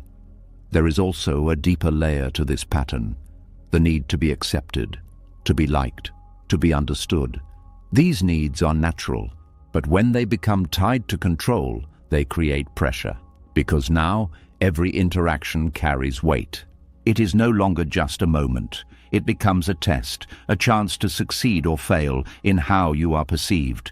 This changes the way you show up. It creates self-consciousness, a constant awareness of how you might be seen. And this awareness can become heavy, because it is not just about being present, it is about being evaluated, not only by others, but by yourself. You begin to monitor your own behavior, to check if it aligns with how you want to be seen. This creates a split. One part of the mind is acting, another part is watching, judging, adjusting. This split takes energy. It creates fatigue, because you are not just living the moment, you are managing it, trying to control its outcome. And because the outcome depends on others, the effort never feels complete. There is always uncertainty. Did they like it? Did they understand? Did it go well? And because these questions cannot always be answered clearly, the mind keeps searching. This searching becomes exhausting. There is also the fear of negative reactions, fear of judgment, fear of rejection, fear of being misunderstood. These fears amplify the need to control, because they create the belief that something must be done to prevent those outcomes. So the mind becomes more careful, more guarded, more controlled. But this control limits authenticity. It creates distance. Because instead of expressing freely, you begin to shape your expression based on how it might be received. This can make interactions feel less real, less connected, more calculated. And over time, this creates a subtle dissatisfaction, because even when approval is gained, it does not feel complete. There is always a question. Was that really me? Or was that a version of me designed to be accepted? This creates a quiet disconnection from others and from yourself. There is also the burden of trying to maintain relationships through control, trying to keep others happy, trying to avoid conflict, trying to ensure that everything stays smooth. This effort can become overwhelming, because relationships are dynamic. They involve two people, each with their own thoughts, feelings, and changes. Trying to manage both sides creates strain, because you are taking responsibility for something that is not entirely yours. This leads to emotional exhaustion, a feeling of being drained after interactions, not because of what happened, but because of the effort involved in managing it. This is often misunderstood. It is not always the interaction that is tiring. It is the control, the constant monitoring, the constant adjusting, the constant trying to influence something that cannot be fully controlled. There is also the disappointment that comes when control fails, when someone reacts differently than expected, when they misunderstand, when they judge, when they respond in ways that cannot be managed. This can feel personal because effort was applied, care was taken, and yet the outcome did not match. This creates frustration, sometimes even resentment, because it feels like something went wrong. But nothing went wrong. It is simply the nature of people. They respond based on their own conditions, not based on your effort to control their response. This understanding can be difficult at first because it requires letting go of the belief that you can shape how others see you. But when it is accepted, something begins to shift. The pressure starts to ease because the responsibility becomes clearer. You are responsible for your actions, not for how others interpret them. You are responsible for your intentions, not for how others receive them. This creates space, because the focus returns to what is within reach, what can be done now, without the burden of controlling outcomes. There is also a deeper sense of freedom that begins to appear, because without the need to manage reactions, you can show up more naturally, more honestly, without constant adjustment. This does not mean ignoring others. It means relating without trying to control, listening without needing to shape, speaking without needing to secure a specific response. This creates more genuine connection because it removes the layer of calculation. It allows interactions to unfold more naturally.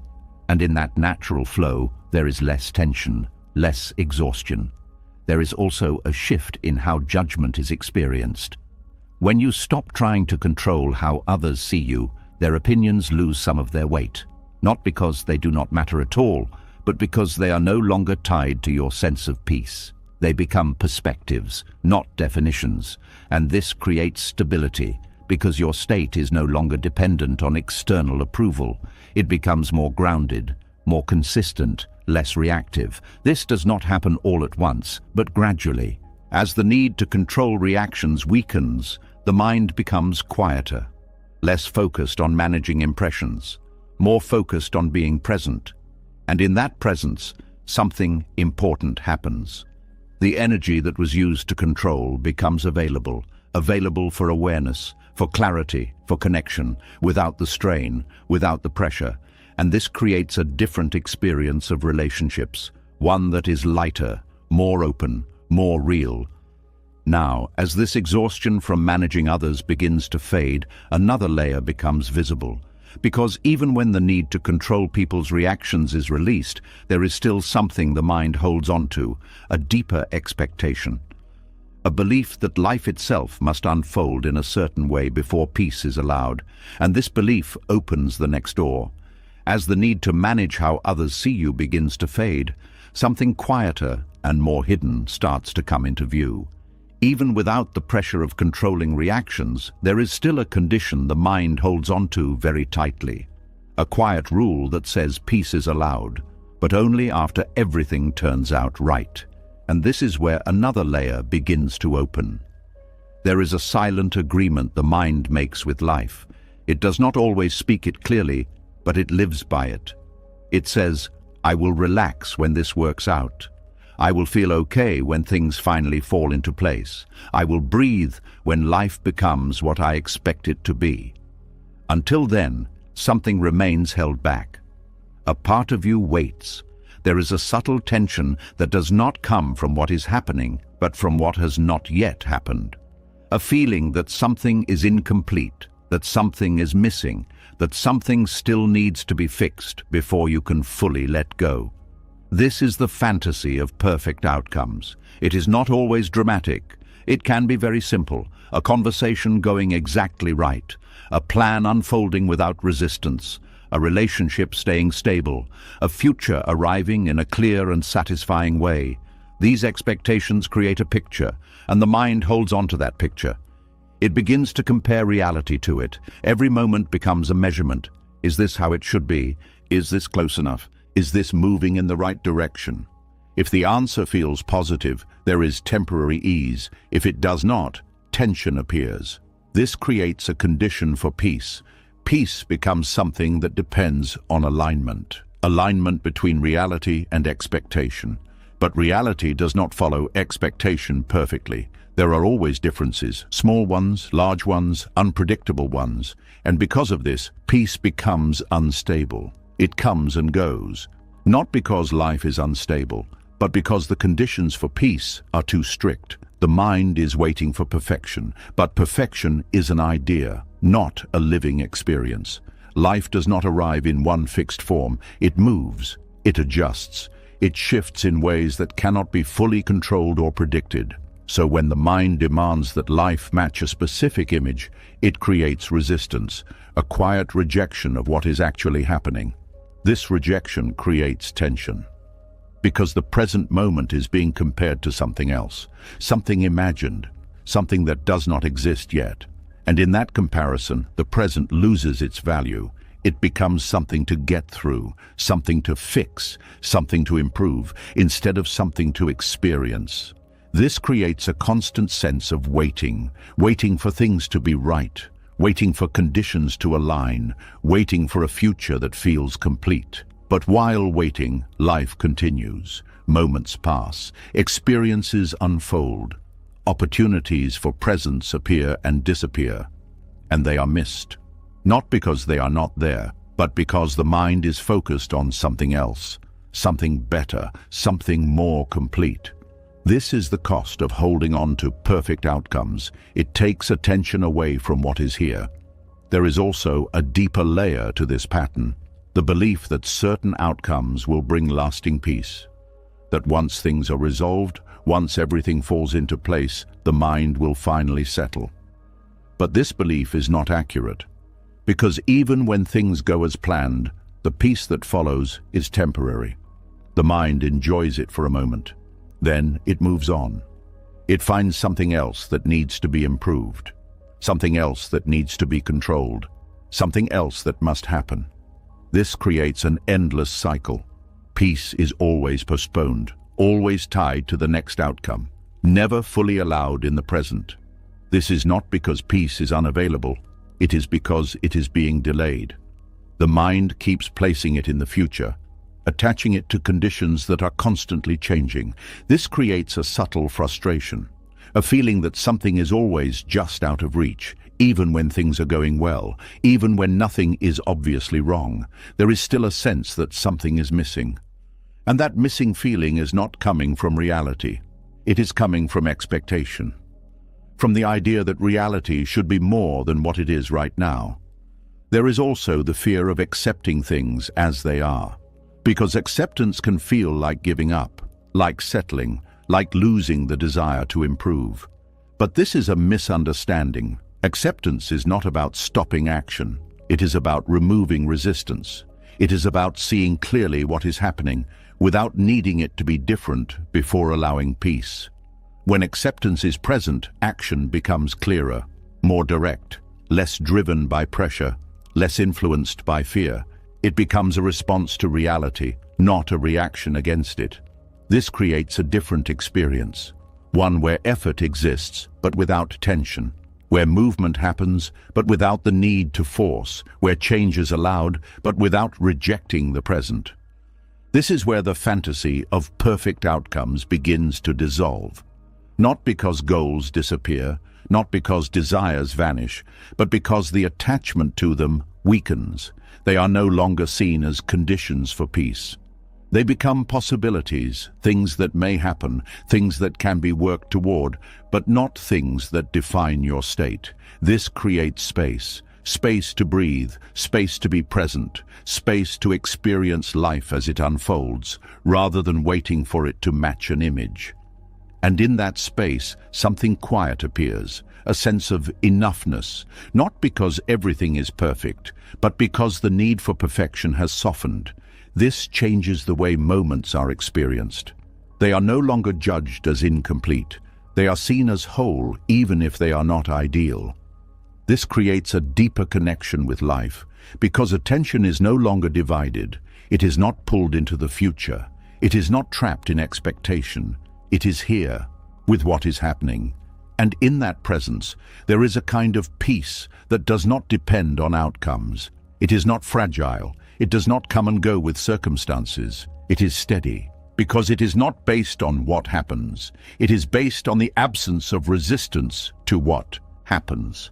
There is also a sense of freedom that emerges, because the pressure to make everything right begins to fade. Life no longer feels like something that must be perfected. It becomes something that can be lived, fully, even in its imperfections.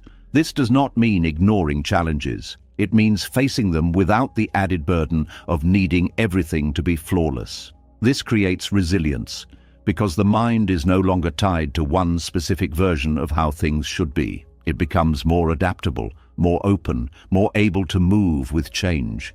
And in that adaptability, there is strength, a quiet strength, not based on control, but on presence. Now, as this fantasy of perfect outcomes begins to dissolve, another layer begins to reveal itself. Because even though the need for perfection weakens, there is still a subtle force that tries to shape life in a very direct way. A force that pushes, pressures, and sometimes fights against reality itself. And understanding that force opens the next door. As the need for perfect outcomes begins to loosen, something deeper and more uncomfortable starts to reveal itself. Even when expectations soften, there is still a force within that pushes, a quiet insistence that things should move faster, align sooner, become something different. It is not always loud. It does not always look aggressive, but it is there, a subtle pressure placed on life itself. And this is where a deeper truth begins to unfold. There is a tension that comes from pushing against what is already happening. It is not always obvious. It can appear as determination, as effort, as persistence. But underneath, there is a refusal to allow things to unfold naturally. This refusal creates friction. Life moves in its own rhythm. Situations develop through their own conditions. People act according to their own understanding. Time unfolds without asking for permission. But the mind does not always accept this. It begins to push, to accelerate, to interfere, to shape things according to what it believes should happen. And in doing so, it creates a quiet form of struggle. This struggle is not visible like physical conflict. It does not break things externally, but internally it creates pressure. It creates resistance. It creates a constant feeling that something needs to change immediately. This is the hidden violence, not violence directed outward, but inward, a kind of force applied to reality. The mind begins to treat life as something that must be controlled, corrected, or improved in order to be acceptable. It pushes situations to resolve faster than they are ready to. It pushes people to behave in ways they are not naturally moving toward. It pushes itself to feel differently, to think differently, to be something other than what it is in that moment. This pushing creates tension, because reality does not always respond, and when it does not, the force increases. There is frustration, impatience, a sense that something is wrong, but nothing is wrong. Life is simply not moving according to the pressure being applied. There is also a deeper layer to this. The mind does not just push external situations. It pushes internal experiences. Uncomfortable emotions are not allowed to be present. Sadness is resisted. Fear is suppressed. Uncertainty is avoided. There is an attempt to replace these feelings with something else, something more acceptable, something more comfortable. But this creates conflict, because emotions are not controlled through force. They arise based on conditions, and when they are pushed away, they do not disappear. They remain, often becoming stronger, more persistent, more difficult to ignore. This creates a sense of inner tension, a feeling of being at odds with yourself, because one part of the mind is experiencing something and another part is rejecting it. This rejection is a form of violence, a refusal to allow what is already there. There is also the force applied to time, the urgency to move forward, to get past the current moment, to arrive somewhere else. This creates a constant sense of impatience. Nothing feels fast enough. Nothing feels complete enough. Everything feels like it should be further along. This creates pressure, because time does not respond to force. It moves as it moves, and trying to push it creates only frustration.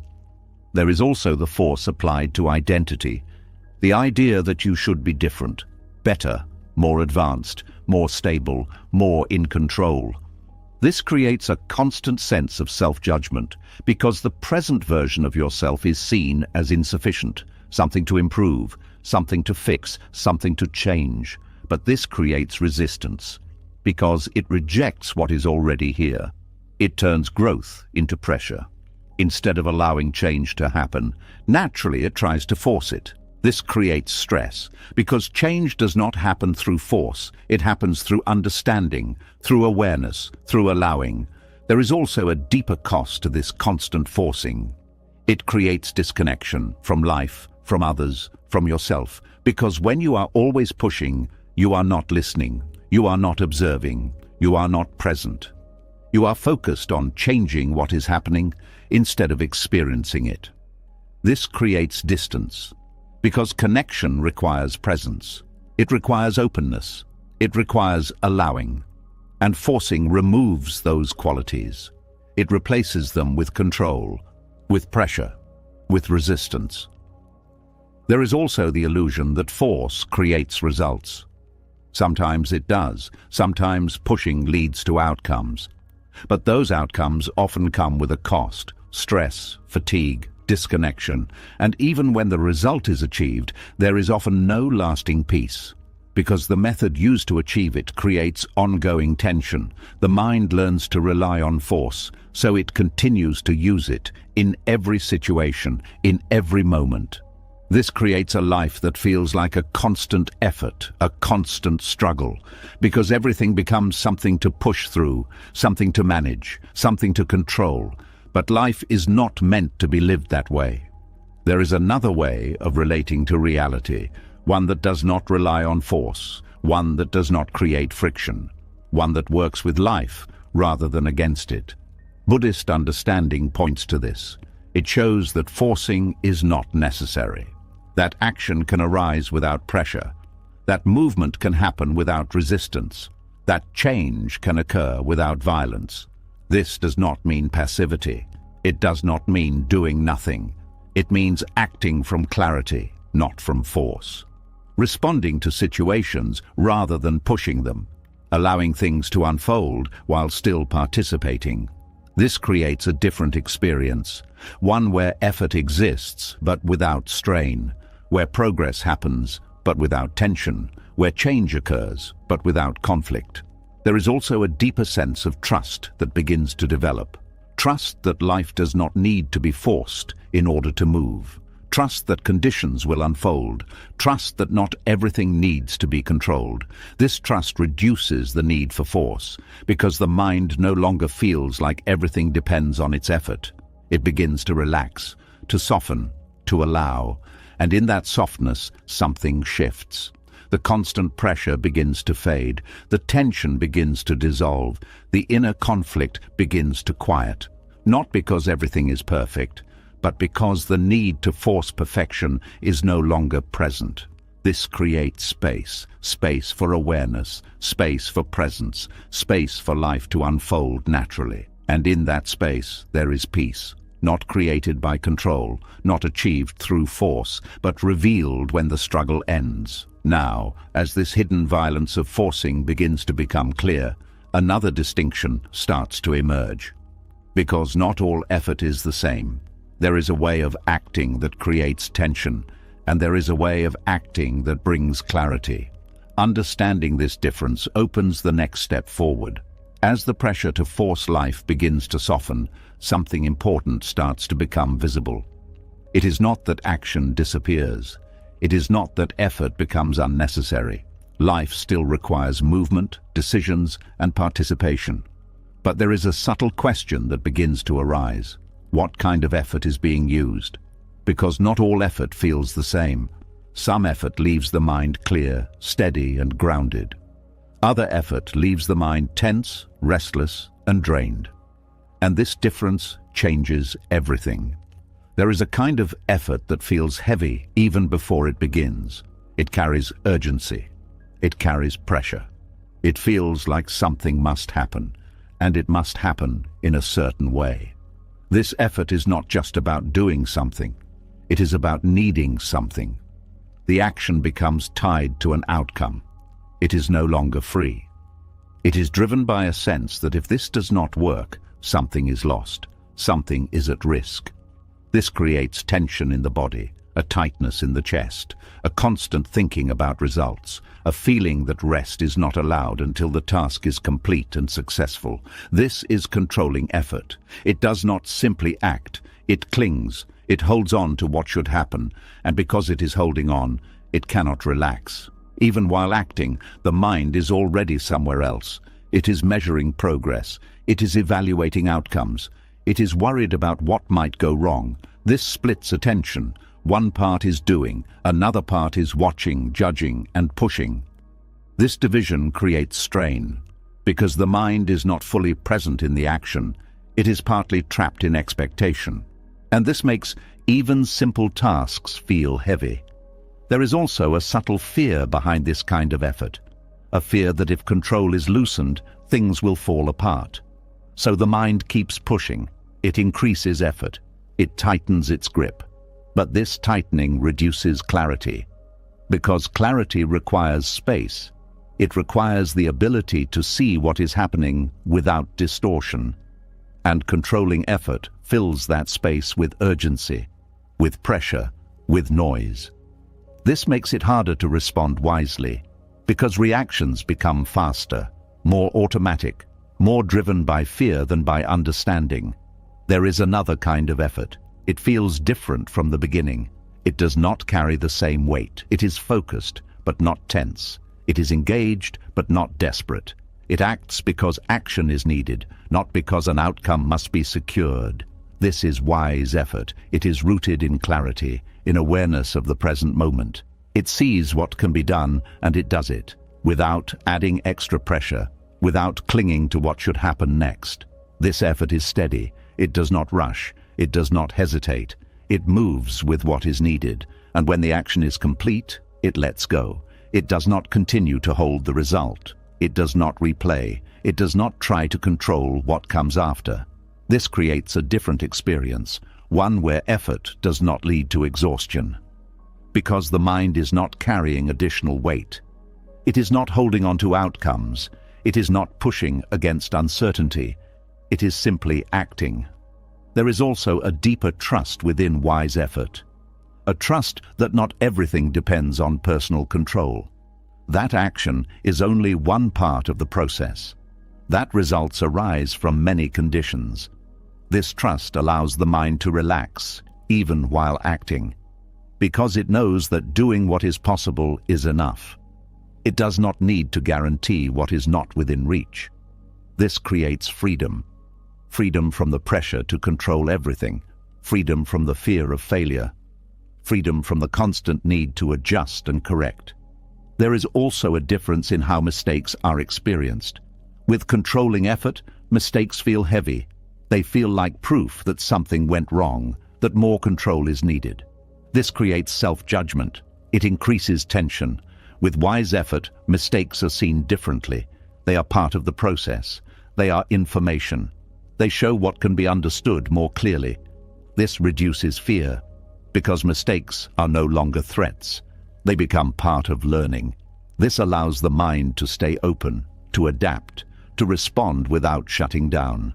There is also a difference in how time is experienced. Controlling effort is always looking ahead. It is focused on completion, on reaching a point where everything will finally be resolved. This creates impatience, because the present moment feels incomplete. Wise effort stays with the moment. It does what is needed now, without rushing to the end. This creates presence, because the mind is not divided. It is fully engaged in what is happening. This makes the experience richer, more complete. There is also a difference in energy. Controlling effort drains, because it carries extra weight, expectation, fear, pressure. These consume energy, even when nothing is being done. Wise effort conserves energy because it removes unnecessary tension. It uses only what is needed. It does not waste energy on trying to control outcomes. This creates sustainability, the ability to continue without burnout, without exhaustion. There is also a deeper sense of alignment. With controlling effort, there is often a mismatch between what is happening and what the mind wants. This creates resistance. With wise effort, there is alignment with reality, Action arises from what is actually present, not from what is imagined. This reduces friction, because the mind is not pushing against what is. It is working with it. This creates flow, a sense that things are moving naturally, without force, without struggle. There is also a shift in identity. Controlling effort often comes from a need to prove something, to show capability, to maintain an image. This creates pressure, because the action is tied to self-worth. Wise effort does not carry this burden. It acts because action is needed, not because identity is at stake. This creates ease, because the action stands on its own. It does not need to confirm anything about who you are. This reduces attachment, because the result does not define you. It is simply a result. There is also a deeper calm that comes with wise effort, because the mind is not constantly evaluating, not constantly pushing. It can settle, even while acting. This calm does not depend on success. It is present regardless of outcome, because it is not tied to outcome. This is where real stability begins, not in controlling results, but in how action is taken. There is also a sense of completeness. With controlling effort, there is always something unfinished, something that could be improved, something that needs more attention. With wise effort, each action is complete in itself. It is done fully, without holding on to it afterward. This creates closure, a sense that nothing is left hanging. This allows the mind to move on, to rest, to be present again. There is also a deeper understanding that begins to form, that life does not require constant control, that action can be effective without being forced, that clarity leads to better outcomes than pressure. This understanding changes the approach to everything: work, relationships, decisions. It becomes less about controlling and more about responding, less about forcing and more about allowing. This creates a different kind of strength, not the strength of pushing harder, but the strength of being steady, clear, present, and this strength brings peace. Not because everything is perfect, but because the way of engaging with life is no longer creating unnecessary suffering. Now, as this distinction between effort becomes clearer, another layer begins to reveal itself. Because even with wise effort, there can still be a subtle attachment. A belief that you must be the one holding everything together, that you must be the one fixing everything. And understanding this belief opens the next step forward. As effort becomes clearer, and the difference between forcing and flowing begins to settle, something deeper quietly steps forward. Even when action is calm, even when the mind is no longer pushing as hard, there can still be a hidden weight, a quiet belief that says, if I don't handle this, everything will fall apart. And this belief holds more power than it first appears. There is a subtle identity that forms around being the one who fixes things. It does not always show itself clearly, but it shapes how you move through life. You become the one who steps in, who solves problems, who keeps situations from breaking. At first, this feels like strength. It feels like reliability. It feels like purpose. But over time, it becomes something else. It becomes a role you cannot easily step out of. There is a quiet satisfaction in being needed, in being the one people turn to when things go wrong. It gives a sense of importance, a sense of value, a feeling that you matter because you can fix what others cannot. This feeling is powerful, but it can also become a trap, because once your sense of worth becomes tied to fixing things, you begin to carry more than what is yours. You begin to take responsibility for situations that are not fully within your control. You begin to step into roles that were never meant to be permanent, and slowly the line between helping and holding everything together begins to blur. There is a constant readiness that develops, a habit of scanning for problems, looking for what needs to be fixed next, anticipating issues before they arise. This creates a state of alertness that rarely turns off. Even in moments of rest, there is a background awareness, a sense that something might go wrong, something might need attention, something might require you to step in.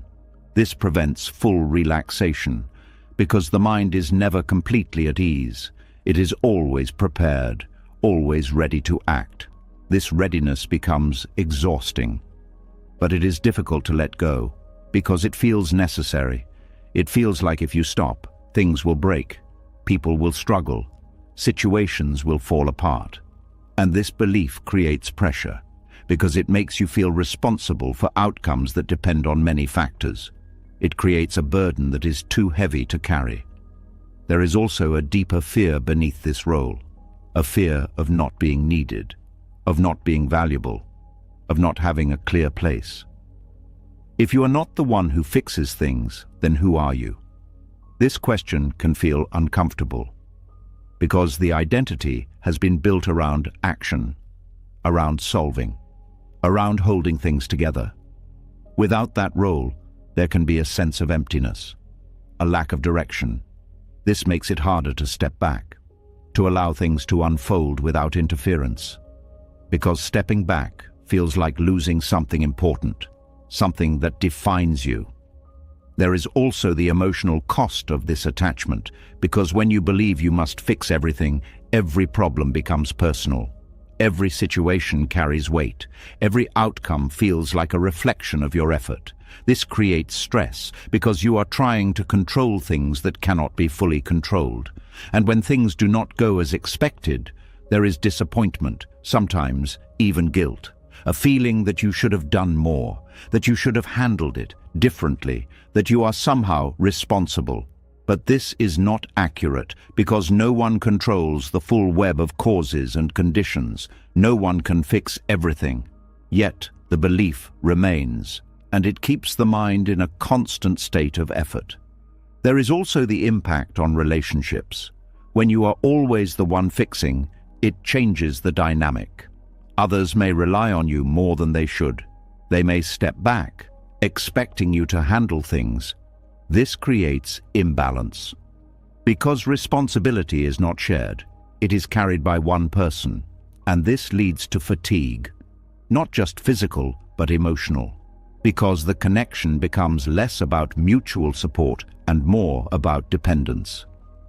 There is also a loss of authenticity, because when you are focused on fixing, you are not always present.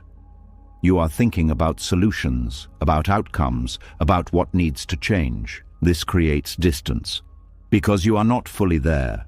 You are partly in the problem, partly in the solution, but not completely in the moment. There is also a subtle control in this pattern. Even when it looks like helping, there can be a hidden need to shape how things unfold, to guide situations toward a certain outcome, to influence others in ways that align with your understanding.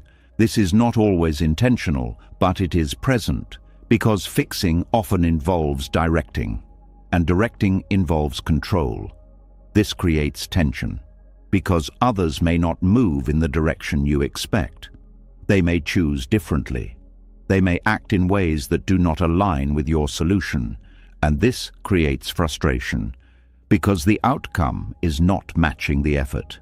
This reveals the deeper attachment, not just to helping, but to being the one who knows how things should be, the one who guides, the one who corrects.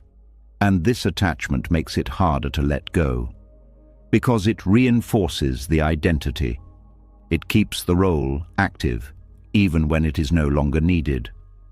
There is also a lack of trust beneath this pattern, a belief that if you do not step in, things will not work out, that others cannot handle it, that situations will not resolve. This belief creates control, because it does not allow space for things to unfold naturally. It does not allow others to learn, to grow, to respond in their own way. It holds everything tightly, but this tightness creates strain because it limits flow, it limits possibility. It keeps everything within a narrow path, and this path requires constant effort to maintain. Buddhist understanding offers a different perspective. It suggests that you are not responsible for holding everything together, that life is not dependent on one person's effort, that each situation arises from many causes and conditions, and that your role is only part of that process. This understanding creates space because it allows you to step back, not in avoidance but in clarity, to act when needed, but not to carry everything. There is also a shift in how worth is experienced. It is no longer tied to fixing. It is not dependent on solving. It becomes something more stable, more internal, a sense of value that does not require constant action. This reduces pressure because you do not need to prove yourself through effort. You do not need to maintain a role to feel complete. There is also a deeper sense of trust. Trust that others can find their way. Trust that situations can unfold without constant intervention. Trust that not everything needs to be controlled. This trust creates relief because the weight begins to lift. The mind no longer feels like it must carry everything. It begins to relax, to soften, to allow. There is also a return to presence. Because when you are not focused on fixing, you can simply be with others, with situations, without needing to change them. This creates connection, real connection, because it is not based on control. It is based on presence. And in that presence, something shifts. The constant effort fades. The need to hold everything together weakens. And in its place, there is space. Space for life to move, space for others to respond, space for you to rest. And in that rest, there is peace. Not because everything is fixed, but because the need to fix everything has been released. Now, as this attachment to being the fixer begins to loosen, something even deeper begins to reveal itself. Because letting go of control can still feel uncomfortable. It can feel like weakness, like surrender. And understanding what surrender truly means opens the next step forward. As the need to be the one who fixes everything begins to loosen, something uncomfortable rises into awareness. Without that role, without that constant effort to hold things together, there is a moment where the mind feels exposed. It asks a quiet but powerful question. If I stop controlling, if I stop fixing, if I let go, what does that make me? And this is where the next misunderstanding begins. There is a deep resistance to letting go because it feels like losing.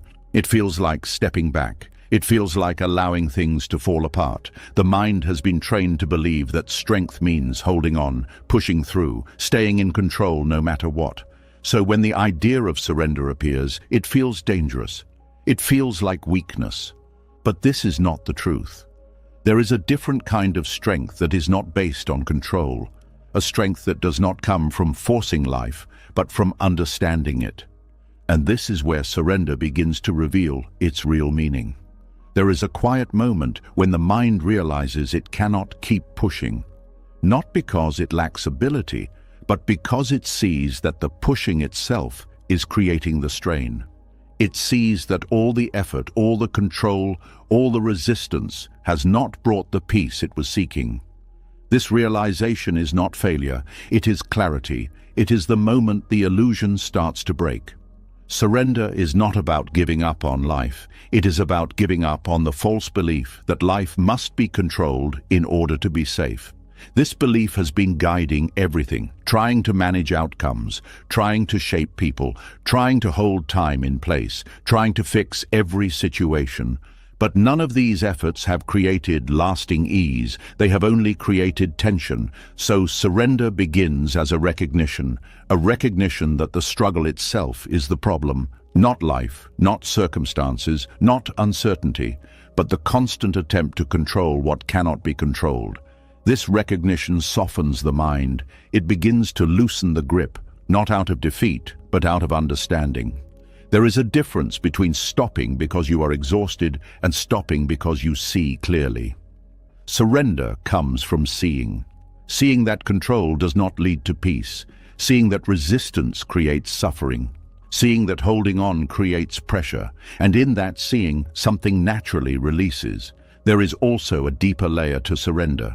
It is not passive. It is not doing nothing. It is a shift in how action arises. Action continues, but without the attachment, without the desperation, without the need to force outcomes. This creates a different kind of movement, one that is aligned with reality, not against it. One that responds rather than reacts. One that flows rather than pushes. This is not weakness, this is precision.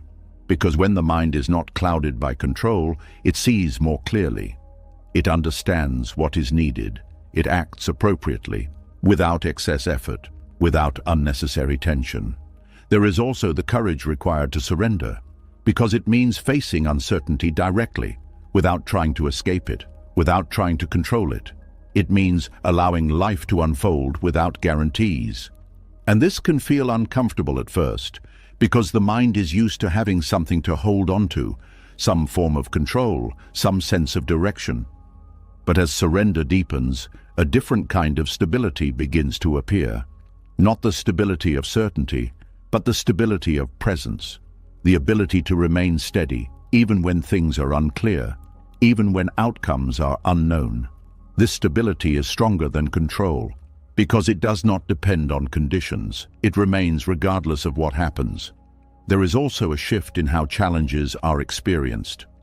Without surrender, challenges feel like obstacles, something to overcome, something to fix, something to control. With surrender, challenges are seen as part of the unfolding, not something separate from life, but something within it. This changes the response. There is less resistance, less struggle, more openness, more willingness to meet what is happening. This does not remove difficulty, but it removes the added suffering created by fighting it. There is also a release of the need to be right, to have things go a certain way, to prove something. Surrender allows space for things to be as they are, without needing to adjust them to fit a specific image. This creates ease, because the mind is no longer trying to impose its version of reality. It is simply experiencing what is present. There is also a deeper sense of trust that emerges. Not trust that everything will go perfectly, but trust that whatever happens can be met, that there is no need to control every detail. Because life is not dependent on perfect outcomes, this trust reduces fear. Because the mind no longer feels like everything is at risk, it begins to relax, to open, to allow. There is also a connection to truth in surrender, because when control is released, reality becomes clearer. Without the distortion of expectation, without the pressure of needing things to be different. What is seen is what is. This clarity brings peace, not because reality has changed, but because the resistance to it has dissolved. There is also a simplicity in surrender. Because the mind is no longer managing multiple layers of control, it is not holding on to past, future, outcomes or identities. It is simply present with what is happening now. This simplicity is powerful because it removes complexity. It removes unnecessary effort. It allows the mind to rest. There is also a freedom that comes with surrender. Freedom from the need to control. Freedom from the pressure to fix everything. Freedom from the constant tension of holding on. This freedom is not something that is created. It is something that is revealed. When the grip loosens, when the struggle ends, when the mind stops fighting life, and in that freedom there is peace. Not fragile peace, not conditional peace, but a steady, quiet presence that remains, regardless of what changes. This is why surrender is not weakness. It is clarity. It is strength without force. It is action without attachment. It is presence without resistance. And as this understanding of surrender begins to settle, something even more subtle starts to appear. Because even without forcing, even without controlling, there is still a tendency to react, to adjust, to interfere in small ways, and seeing that tendency clearly opens the next step forward. As surrender begins to settle, something very subtle comes into view. Even without forcing, even without holding tightly, there is still a quiet habit that continues, a small movement, a quick reaction, a need to adjust what is happening, even slightly. It is almost invisible, but it carries weight, and this is where the next layer opens. There is a moment just before you react that most people never notice. It is brief, almost silent, but it is there. Something happens, a word is spoken, a feeling arises, a situation shifts, and immediately the mind moves. It moves to respond, to fix, to correct, to shape. This movement feels natural, it feels automatic, it feels necessary, but it is not always needed. There is a belief that every situation requires a response, that every discomfort needs to be addressed, that every change must be met with action.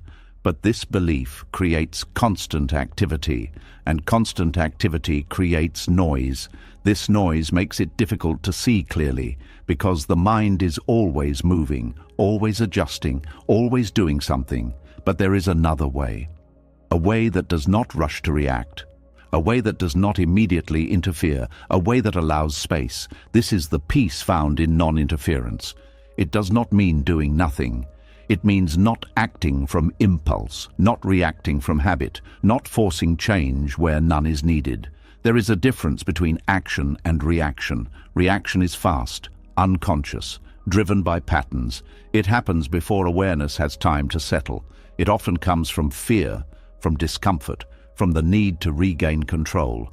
Action, on the other hand, arises from clarity. It comes after seeing, after understanding. It is not rushed. It is precise. Non-interference creates the space where action can replace reaction.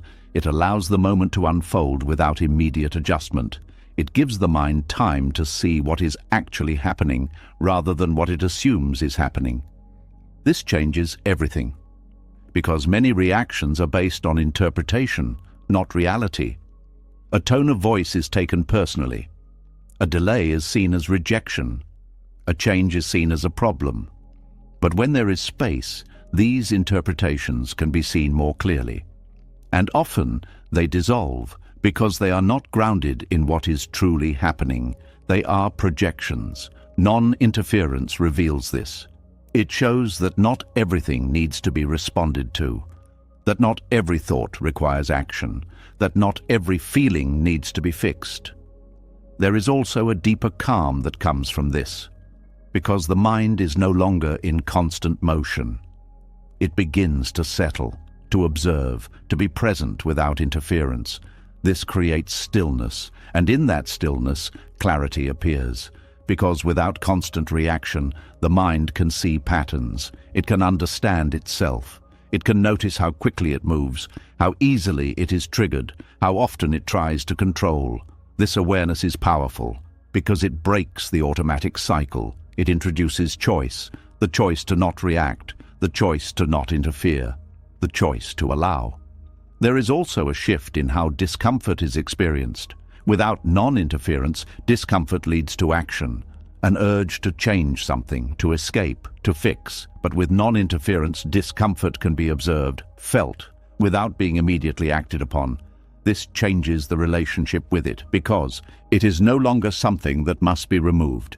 It becomes something that can be understood. This reduces fear because discomfort is no longer overwhelming. It is manageable. It can exist without control. There is also a reduction in unnecessary effort because many actions are not needed. They are reactions to internal states, not responses to external reality. Non-interference removes these actions. It allows only what is necessary to remain. This simplifies life, because energy is no longer spent on constant adjustment. It is conserved, focused, used with intention. There is also a deeper trust that develops. Trust that not everything needs to be controlled, that situations can unfold, that people can respond in their own way, that life can move without constant interference. This trust reduces anxiety because the mind is no longer trying to manage every detail. It begins to relax, to allow, to observe. There is also a shift in relationships because without the need to interfere, there is more space for others.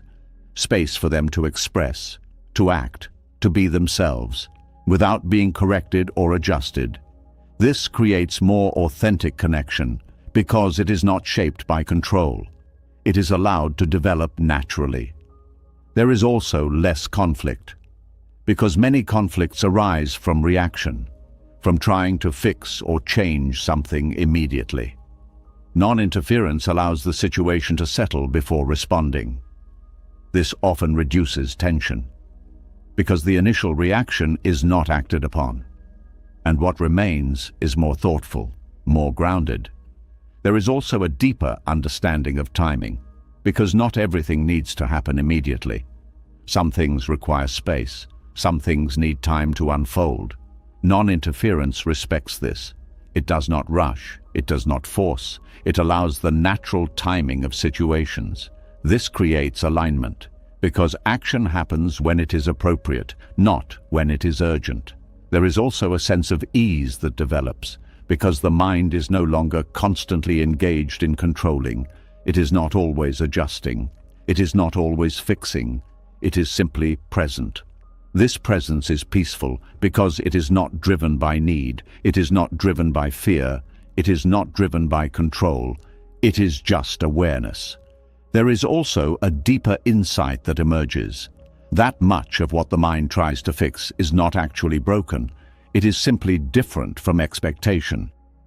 Non-interference reveals this, because without immediate correction, the situation can be seen more clearly, and often it does not require intervention. This reduces unnecessary action, because the mind no longer reacts to every difference. It allows things to be. There is also a growing sense of freedom, because without constant reaction, there is more space, more openness, more possibility. Life is not being shaped in a narrow way. It is allowed to unfold, and in that unfolding, there is discovery, because not everything is predetermined. There is room for surprise, for change, for growth. There is also a deeper connection with the present moment, because without interference, attention remains here. It is not pulled into reaction. It is not pushed into control. It stays with what is happening. This creates richness, because the moment is experienced fully, without distortion, without pressure. There is also a quiet confidence that develops, not from controlling outcomes, but from being able to remain steady without reacting. This confidence is stable because it does not depend on circumstances. It depends on awareness, and awareness is always available. There is also a sense of completion because each moment is allowed to unfold without being interrupted, without being altered prematurely. This creates a natural flow, a sense that things are moving as they should, without needing to be pushed. And in that flow, there is peace, not created by effort, not achieved through control, but revealed through non-interference, through allowing, through being present without the need to change what is. Now, as this peace in non-interference begins to deepen, something even more fundamental starts to appear, because even when the mind stops reacting, there can still be a subtle resistance, a quiet disagreement with what is already here, and understanding that resistance opens the next step forward. As non-interference begins to settle into the way you move through life, something even more subtle comes into focus. Even when you stop reacting, even when you stop forcing, there can still be a quiet tension underneath. A silent disagreement with what is already here. It is not loud, it is not always obvious, but it is there, shaping how you feel, how you think, and how you experience every moment. And this is where the next layer begins to unfold. There is a kind of inner noise that does not come from the outside world. It comes from the mind pushing against reality, not through action, not through force, but through thought. A quiet voice that says, "This should not be happening," or "This is not how it's supposed to be," or "Something needs to change before I can feel okay." This voice creates conflict, not between you and the world, but within you, because reality is already here, unfolding as it is, while the mind is holding on to an image of how it should be. And these two do not match. This mismatch creates friction, and that friction is felt as stress, resistance, and unease. This is inner conflict. It is not created by what is happening. It is created by the refusal to allow what is happening. The mind is constantly comparing the present moment to an expectation, comparing what is to what should be, and in that comparison, it finds problems, even in simple situations. A delay becomes frustration, a feeling becomes something to get rid of, a situation becomes something to correct. This creates a constant state of tension, because the mind is always trying to move away from what is, always trying to reach something else. But reality does not change immediately, so the tension remains.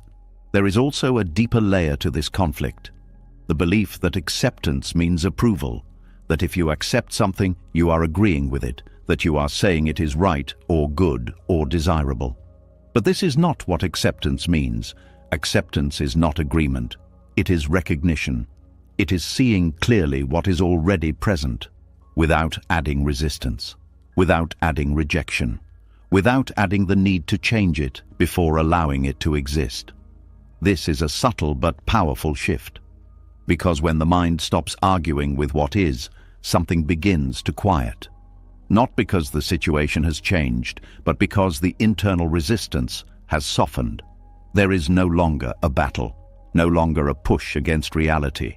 And without that push, the tension begins to dissolve. This creates space. Space for awareness, space for clarity, space for presence. There is also a change in how emotions are experienced. Without acceptance, emotions become problems, something to fix, something to remove. This creates resistance, because emotions are part of the present moment. They arise naturally, and when they are resisted, they do not disappear. They persist, often becoming stronger.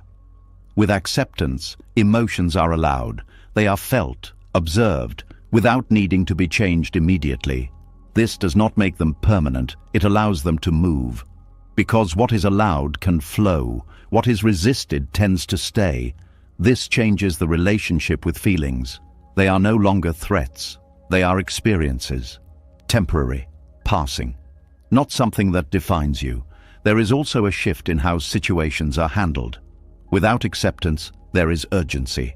A need to fix things quickly, to restore comfort, to regain control. With acceptance, there is patience, a willingness to see the situation clearly before acting. This leads to better decisions, because action is no longer driven by discomfort. It is guided by understanding. There is also a deeper sense of stability. Because acceptance does not depend on conditions, it does not require things to be a certain way. It is available in any moment, regardless of what is happening. This creates a form of peace that is not fragile.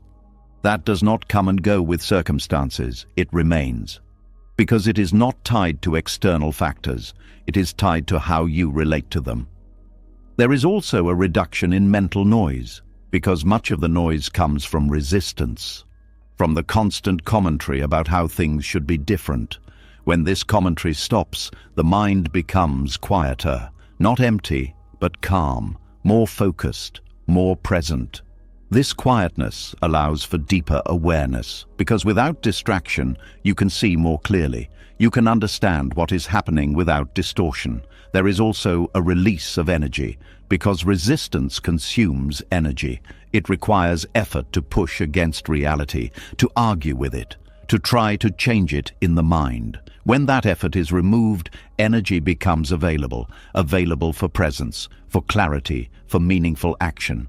There is also a shift in how control is experienced, because acceptance reduces the need to control. When you allow what is, there is less urgency to change it, less pressure to manage every detail. This creates ease, because the mind is not constantly engaged in control. It can rest, even while life continues. There is also a deeper connection to reality, because acceptance removes the filter of expectation. You see things as they are, not as you want them to be. This clarity brings understanding, and understanding reduces confusion. There is also a sense of freedom, because without resistance, you are not bound by conditions. You are not waiting for things to change before feeling at ease. You are able to be present now, without needing anything to be different. This freedom is powerful, because it is not dependent on outcomes, it is not fragile, it remains. There is also a change in how time is experienced, because without resistance, there is less urgency, less need to rush, less need to escape. The present moment becomes enough, not because it is perfect, but because it is accepted. This creates depth, because you are fully here, not divided, not pulled in different directions. There is also a sense of completeness, because acceptance allows the moment to be whole, without needing to add or remove anything. This creates satisfaction, not from achieving something, but from being present with what is. There is also a deeper understanding that emerges, that suffering is not created by reality.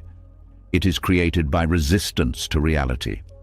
And when resistance ends, suffering reduces. This is not a concept. It is something that can be experienced directly, in small moments, when you stop arguing, when you allow, when you accept. There is peace, simple, quiet, available. And as this role of acceptance becomes clearer, something else begins to reveal itself. Because even when acceptance is present, there can still be a subtle movement. A desire to know what comes next, to feel certain, to have clarity about the future. And understanding this desire opens the next step forward. As acceptance begins to quiet the inner conflict, a deeper calm starts to settle. The mind is no longer arguing with what is. There is space, there is stillness, there is a sense that, in this moment, nothing is missing.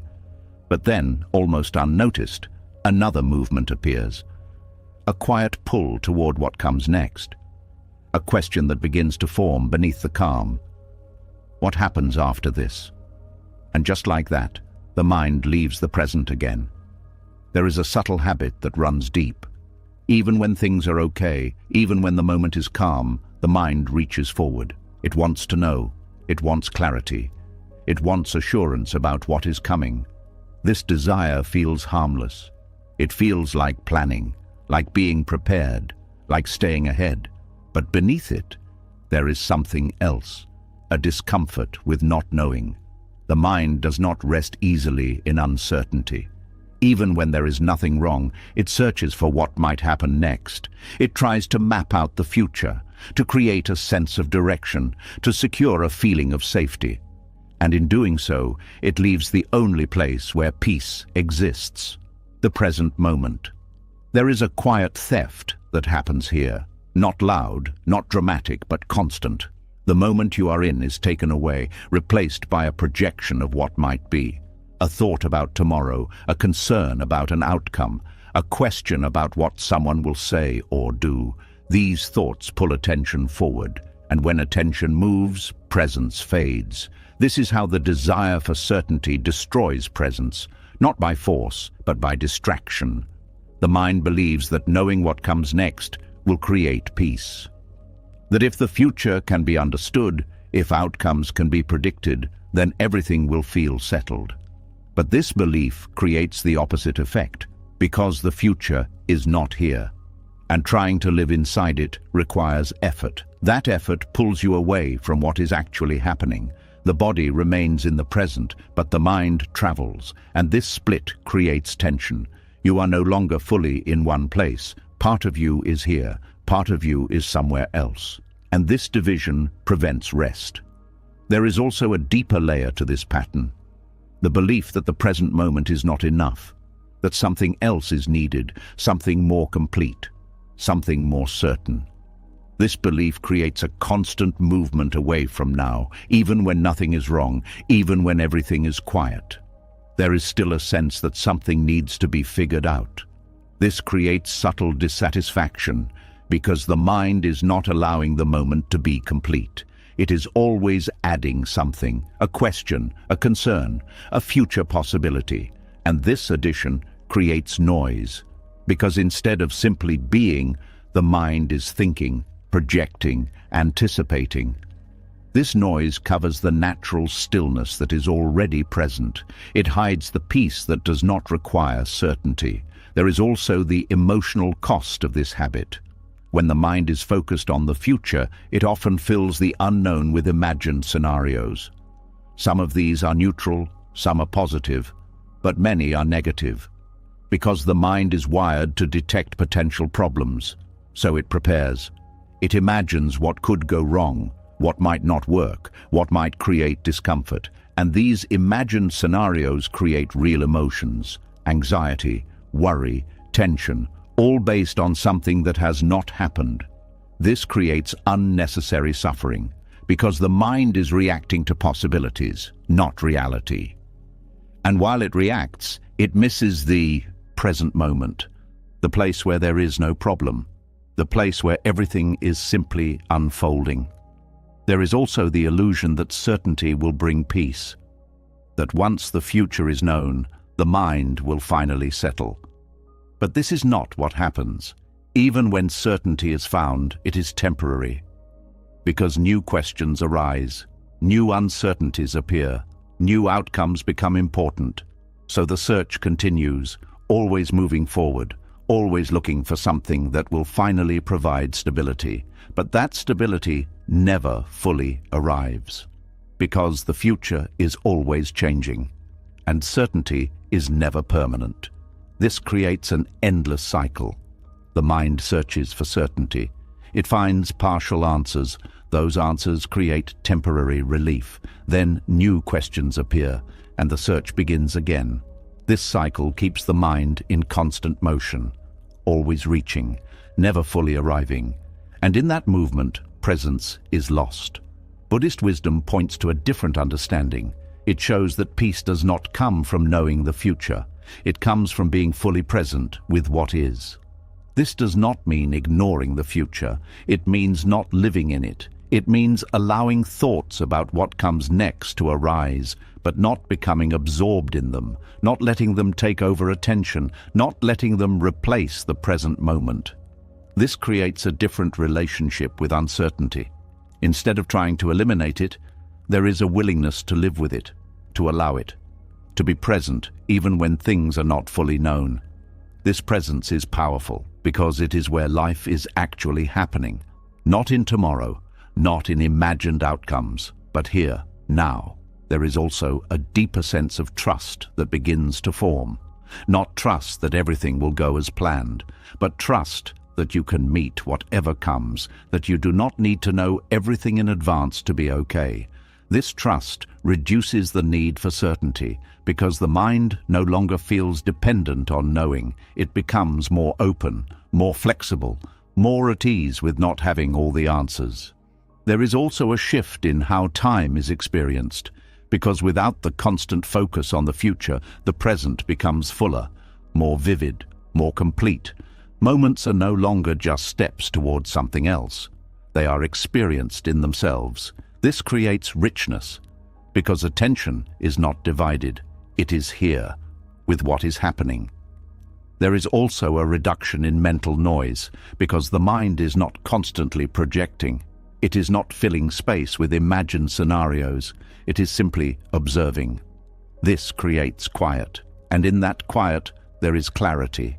There is also a sense of freedom, because without the need to know everything, there is less pressure, less urgency, less tension. Life feels more open, more fluid, less constrained by expectations. There is also a deeper connection with reality, because you are not filtering it through future concerns. You are seeing it directly, as it is. This clarity brings understanding, and understanding brings peace. There is also a sense of completeness, because the present moment is no longer seen as lacking. It is allowed to be enough, without needing to add something from the future. This creates contentment, not based on outcomes, but based on presence. And in that presence, there is peace. Simple, quiet, available, not dependent on certainty, but revealed when the need for certainty is released. Now, as this desire for certainty begins to soften, something even deeper begins to emerge. Because even without needing to know everything, there is still a subtle hesitation, a lack of trust in how life unfolds on its own. And understanding that hesitation opens the next step forward. As the need for certainty begins to soften, something deeper quietly comes into awareness. Even without chasing answers, even without trying to control what comes next, there can still be a subtle tension, a hesitation to fully trust what cannot yet be seen. Because the mind is used to clarity, it is used to knowing where things are going, how they will unfold, what they will become. And when that clarity is not there, even if there is no immediate danger, there is a quiet unease, a feeling that something is missing. And this is where the next layer begins to open. There is a hidden impatience in the way the mind relates to life. It does not always show itself as urgency, but it is there in the background. A quiet expectation that things should reveal themselves quickly, that answers should arrive on time. That meaning should be clear without delay. When this does not happen, the mind becomes restless. It starts to question, to doubt, to search for something solid to hold on to. But life does not always reveal itself immediately. Some things unfold slowly. Some answers take time. Some paths become clear only after walking them. And this slowness creates discomfort, because the mind wants resolution. It wants to close the gap between not knowing and knowing. It wants to settle. But the unfolding of life does not always match that desire. There are moments when nothing is clear, when direction feels uncertain, when outcomes are unknown. And in these moments there is a choice: to resist the uncertainty or to trust the unfolding. Trusting the unfolding does not mean believing that everything will go perfectly. It means allowing life to reveal itself in its own time, without forcing clarity, without demanding answers, without rushing the process. This trust is not blind. It is grounded in understanding. Understanding that life is shaped by causes and conditions, that things arise when they are ready, that forcing them does not make them come faster. There is a difference between action and impatience. Action responds to what is present. Impatience tries to pull the future closer, and this pulling creates tension, because the future cannot be rushed. It arrives when it arrives. Trusting the unfolding removes this tension. It allows time to move naturally. It allows situations to develop without interference. It allows clarity to appear when conditions support it. There is also a deeper layer to this trust. It involves letting go of the need to understand everything immediately, because not all understanding comes through thinking. Some understanding comes through experience, through living, through being present with what is happening. This kind of understanding cannot be forced. It grows, it unfolds, and it requires patience. The mind often underestimates this. It believes that more thinking will bring clarity, that analyzing will lead to answers. But often thinking creates more noise, more confusion, because it tries to solve something that is not ready to be solved. Trusting the unfolding allows space. Space for things to settle. Space for insight to arise naturally. This space is important, because without it, the mind fills everything with effort, with searching, with trying. And this effort blocks the quiet clarity that comes when things are allowed to be. There is also a sense of relief that comes with this trust, because the pressure to figure everything out begins to fade. The mind no longer feels like it must have all the answers.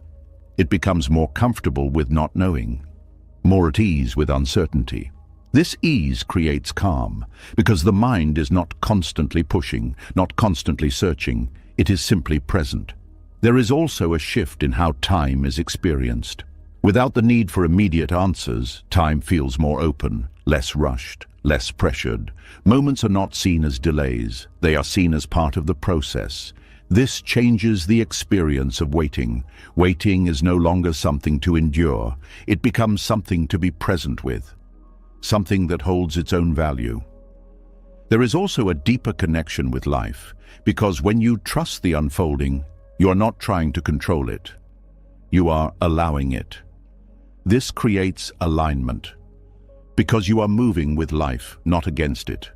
There is less friction, less resistance, less struggle. There is also a reduction in fear, because fear often comes from the unknown, from what has not yet been revealed. But when there is trust, the unknown is not threatening, it is simply part of the journey.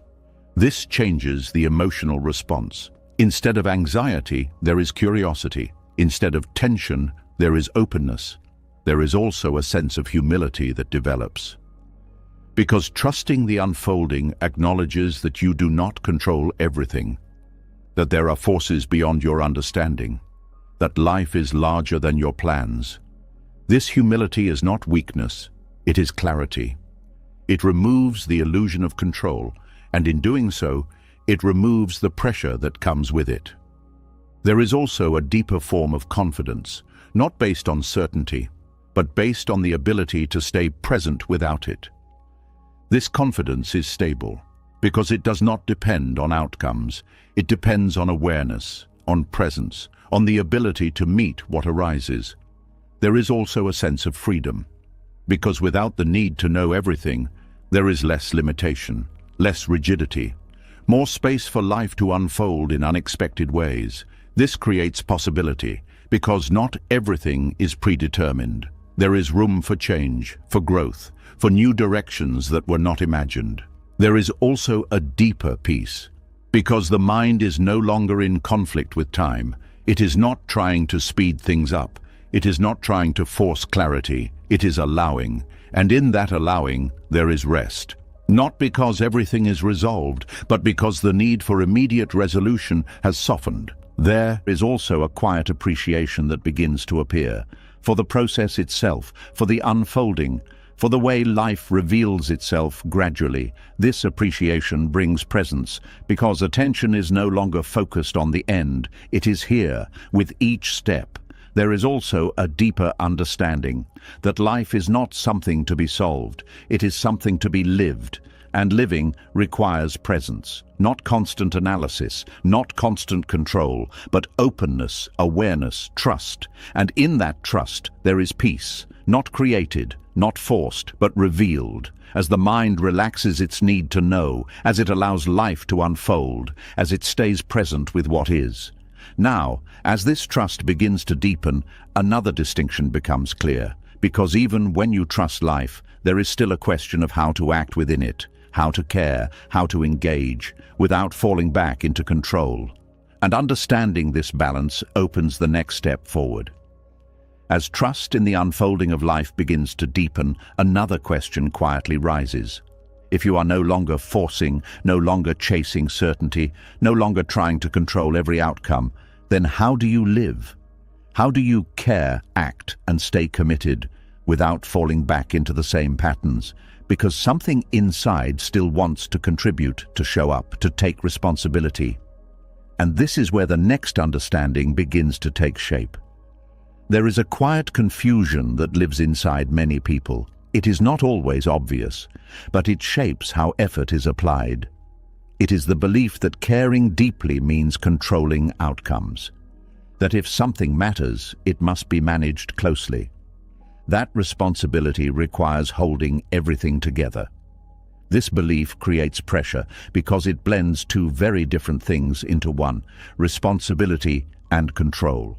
At first they seem similar. Both involve action, both involve attention, both involve engagement with life, but the experience of each is completely different. Control feels heavy, responsibility feels grounded. Control carries tension, responsibility carries clarity. Control is driven by fear of what might happen. Responsibility is guided by what can be done. When these are confused, life becomes exhausting, because every situation becomes something that must be controlled in order to feel secure. Every outcome becomes something that must be guaranteed. Every action becomes tied to a result that cannot be fully managed. This creates a constant state of strain. But when the difference becomes clear, something begins to shift. Responsibility does not require control. It requires presence. It requires awareness of what is happening. It requires the willingness to act where action is possible, nothing more, nothing less. There is a quiet strength in this, because it focuses energy on what is real, not on what is imagined, not on what is beyond reach, but on what is actually here. Control, on the other hand, moves beyond what is real. It tries to extend influence into areas that cannot be fully reached. It tries to shape outcomes, manage perceptions, direct timing. And this extension creates tension because it is not supported by reality. There is also a deeper layer to this confusion, the belief that letting go of control means not caring, that if you are not trying to manage everything, you are being careless, passive, or detached. But this is not true. Letting go of control allows for deeper care, because the care is no longer mixed with fear. It is no longer tied to outcomes. It is not conditional. It is simply present. This kind of care is steady. It does not fluctuate based on results. It does not disappear when things do not go as expected. It remains, because it is not dependent on success. It is rooted in intention. There is also a shift in how effort is experienced. With control, effort feels urgent, it carries pressure, it feels like something must be secured. With responsibility, effort is steady, it moves at the pace of the moment. It responds to what is needed, without rushing, without forcing. This creates ease, because the mind is not constantly pushing, it is simply engaged. There is also a difference in how outcomes are held. Control clings to outcomes. It attaches meaning to them. It makes them necessary. Responsibility releases outcomes. It understands that they arise from many factors. It does not try to hold them. This creates freedom, because the mind is not tied to results. It can act fully, without being bound by what happens next. There is also a deeper sense of trust in responsibility. Trust that doing what can be done is enough. Trust that life will unfold through causes and conditions. Trust that not everything needs to be controlled. This trust reduces anxiety. Because the mind is no longer trying to manage everything, it becomes more relaxed, more open, more at ease. There is also a shift in how failure is experienced. With control, failure feels personal. It feels like something went wrong that should have been prevented. With responsibility, failure is part of the process. It is information. It shows what can be learned. This reduces fear, because outcomes are not tied to identity. They are simply results. There is also a difference in relationships. Control tries to shape others, to influence their responses, to manage their behavior. Responsibility respects others. It allows them to act, to choose, to respond in their own way. This creates space, because relationships are not forced. They are allowed to develop naturally. There is also less conflict, because control often creates resistance. People do not respond well to being managed. Responsibility, on the other hand, creates openness. Because it does not impose, it engages. There is also a deeper connection with the present moment, because responsibility is rooted in what is happening now. It does not depend on future outcomes.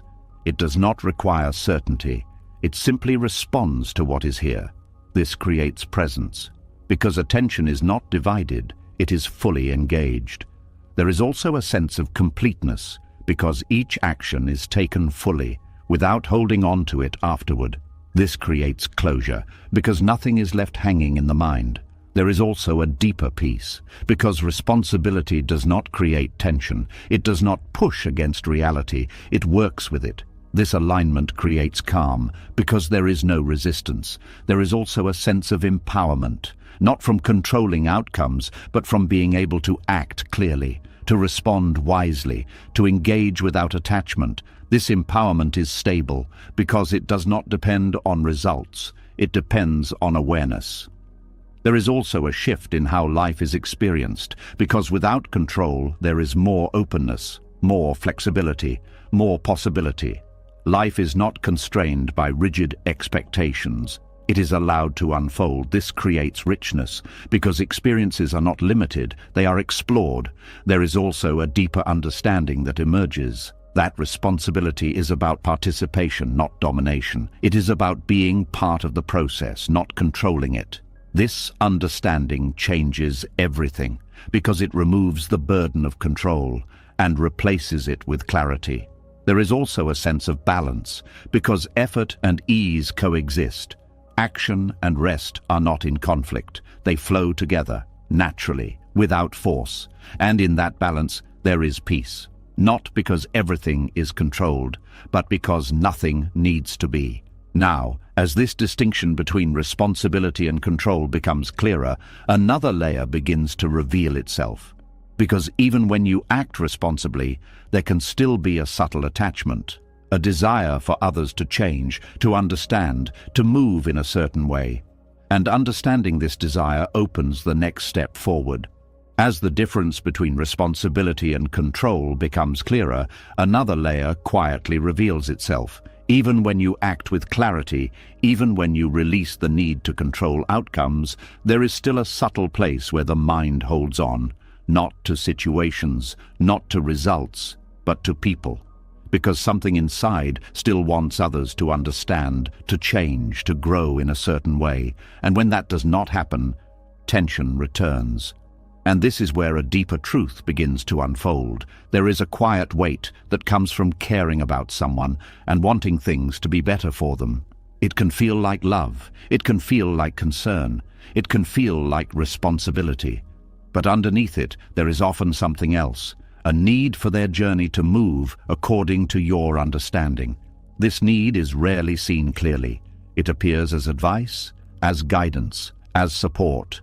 But it carries expectation. An expectation that they will see what you see, that they will change when you think they should, that they will grow in the direction you believe is right. When this expectation is not met, something inside reacts. There is frustration, there is disappointment, sometimes even anger. Not because you do not care, but because the outcome does not match what you hoped for. This creates suffering.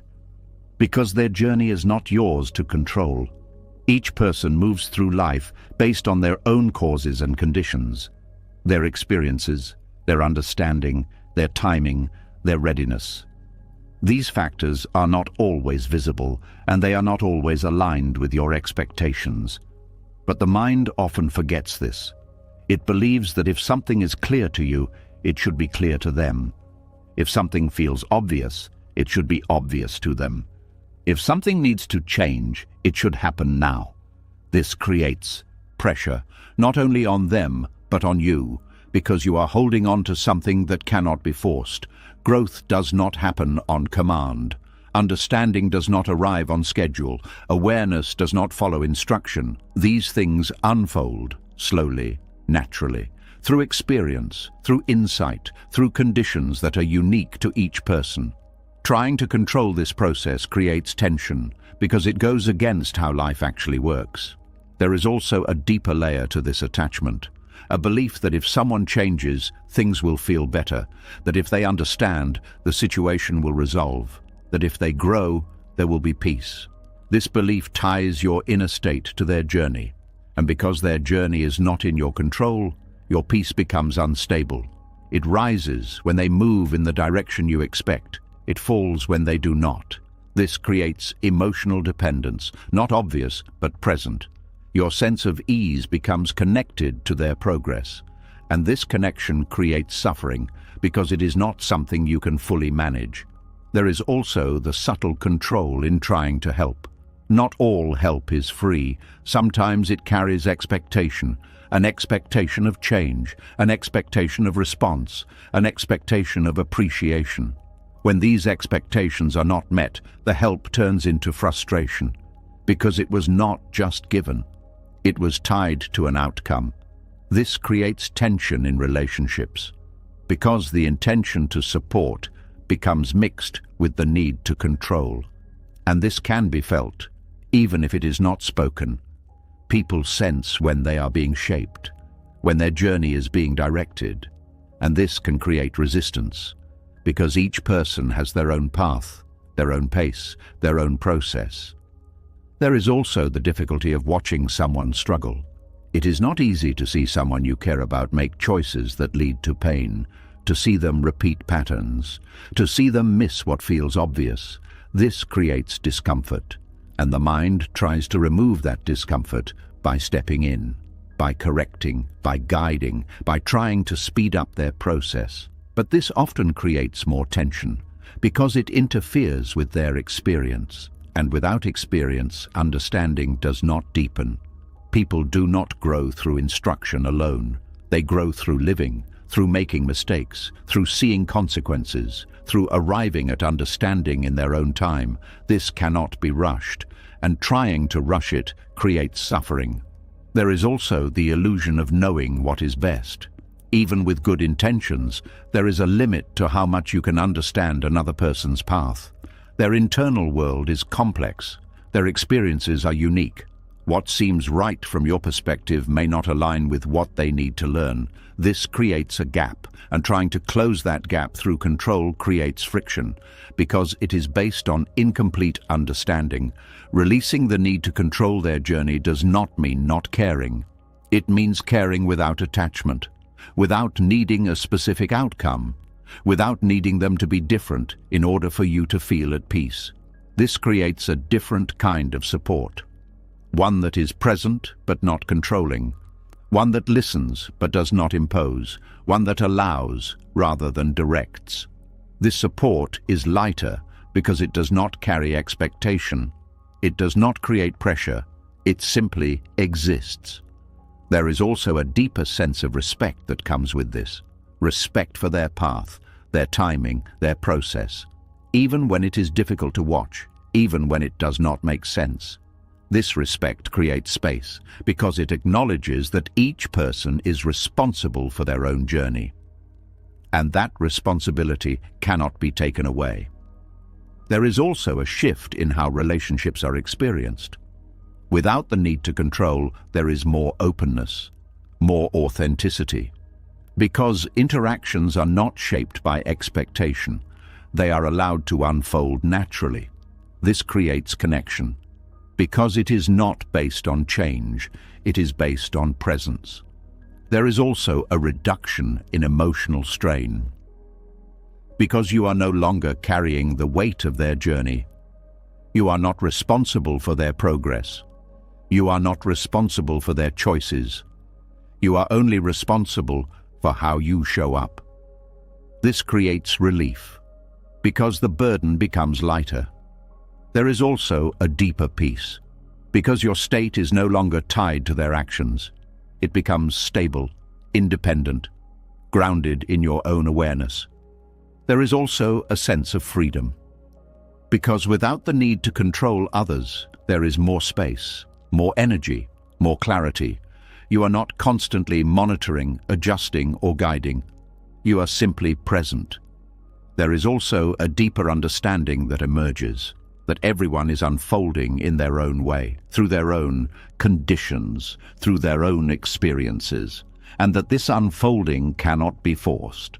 This understanding brings humility, because it shows that you are not the center of their journey. You are part of it, but not in control of it. And in that humility there is peace, not because everything is resolved, but because the need to resolve everything has softened. Now, as this need to control others begins to dissolve, something even more subtle begins to appear. Because even when you release control over people, there can still be a quiet discomfort, a hesitation to live without clear answers, without knowing what lies ahead. And understanding that hesitation opens the next step forward. You started this journey believing peace was something you had to control, protect, and secure. But now you see it differently. It was never in the outcomes. It was never in making life behave the way you wanted. It was never in fixing everything, knowing everything, or holding everything together. It was hidden beneath the effort. Every time you stopped forcing, every time you released the need to control, every time you allowed life to unfold without resistance, that's where peace was waiting. Not in perfection, not in certainty, not in control, but in letting go. So now the question becomes simple. What are you still trying to control that is costing you your peace? Drop it. Not tomorrow, not when things get better. Now. And just notice what happens inside you. If something in this video spoke to you, write in the comments, "I let go." I want to see who is ready to stop fighting life and start flowing with it. And if you felt even a small shift in your mind, subscribe to the channel and turn on notifications. Because this is just the beginning of a deeper transformation. Your peace is not waiting in the future, it's waiting in your release.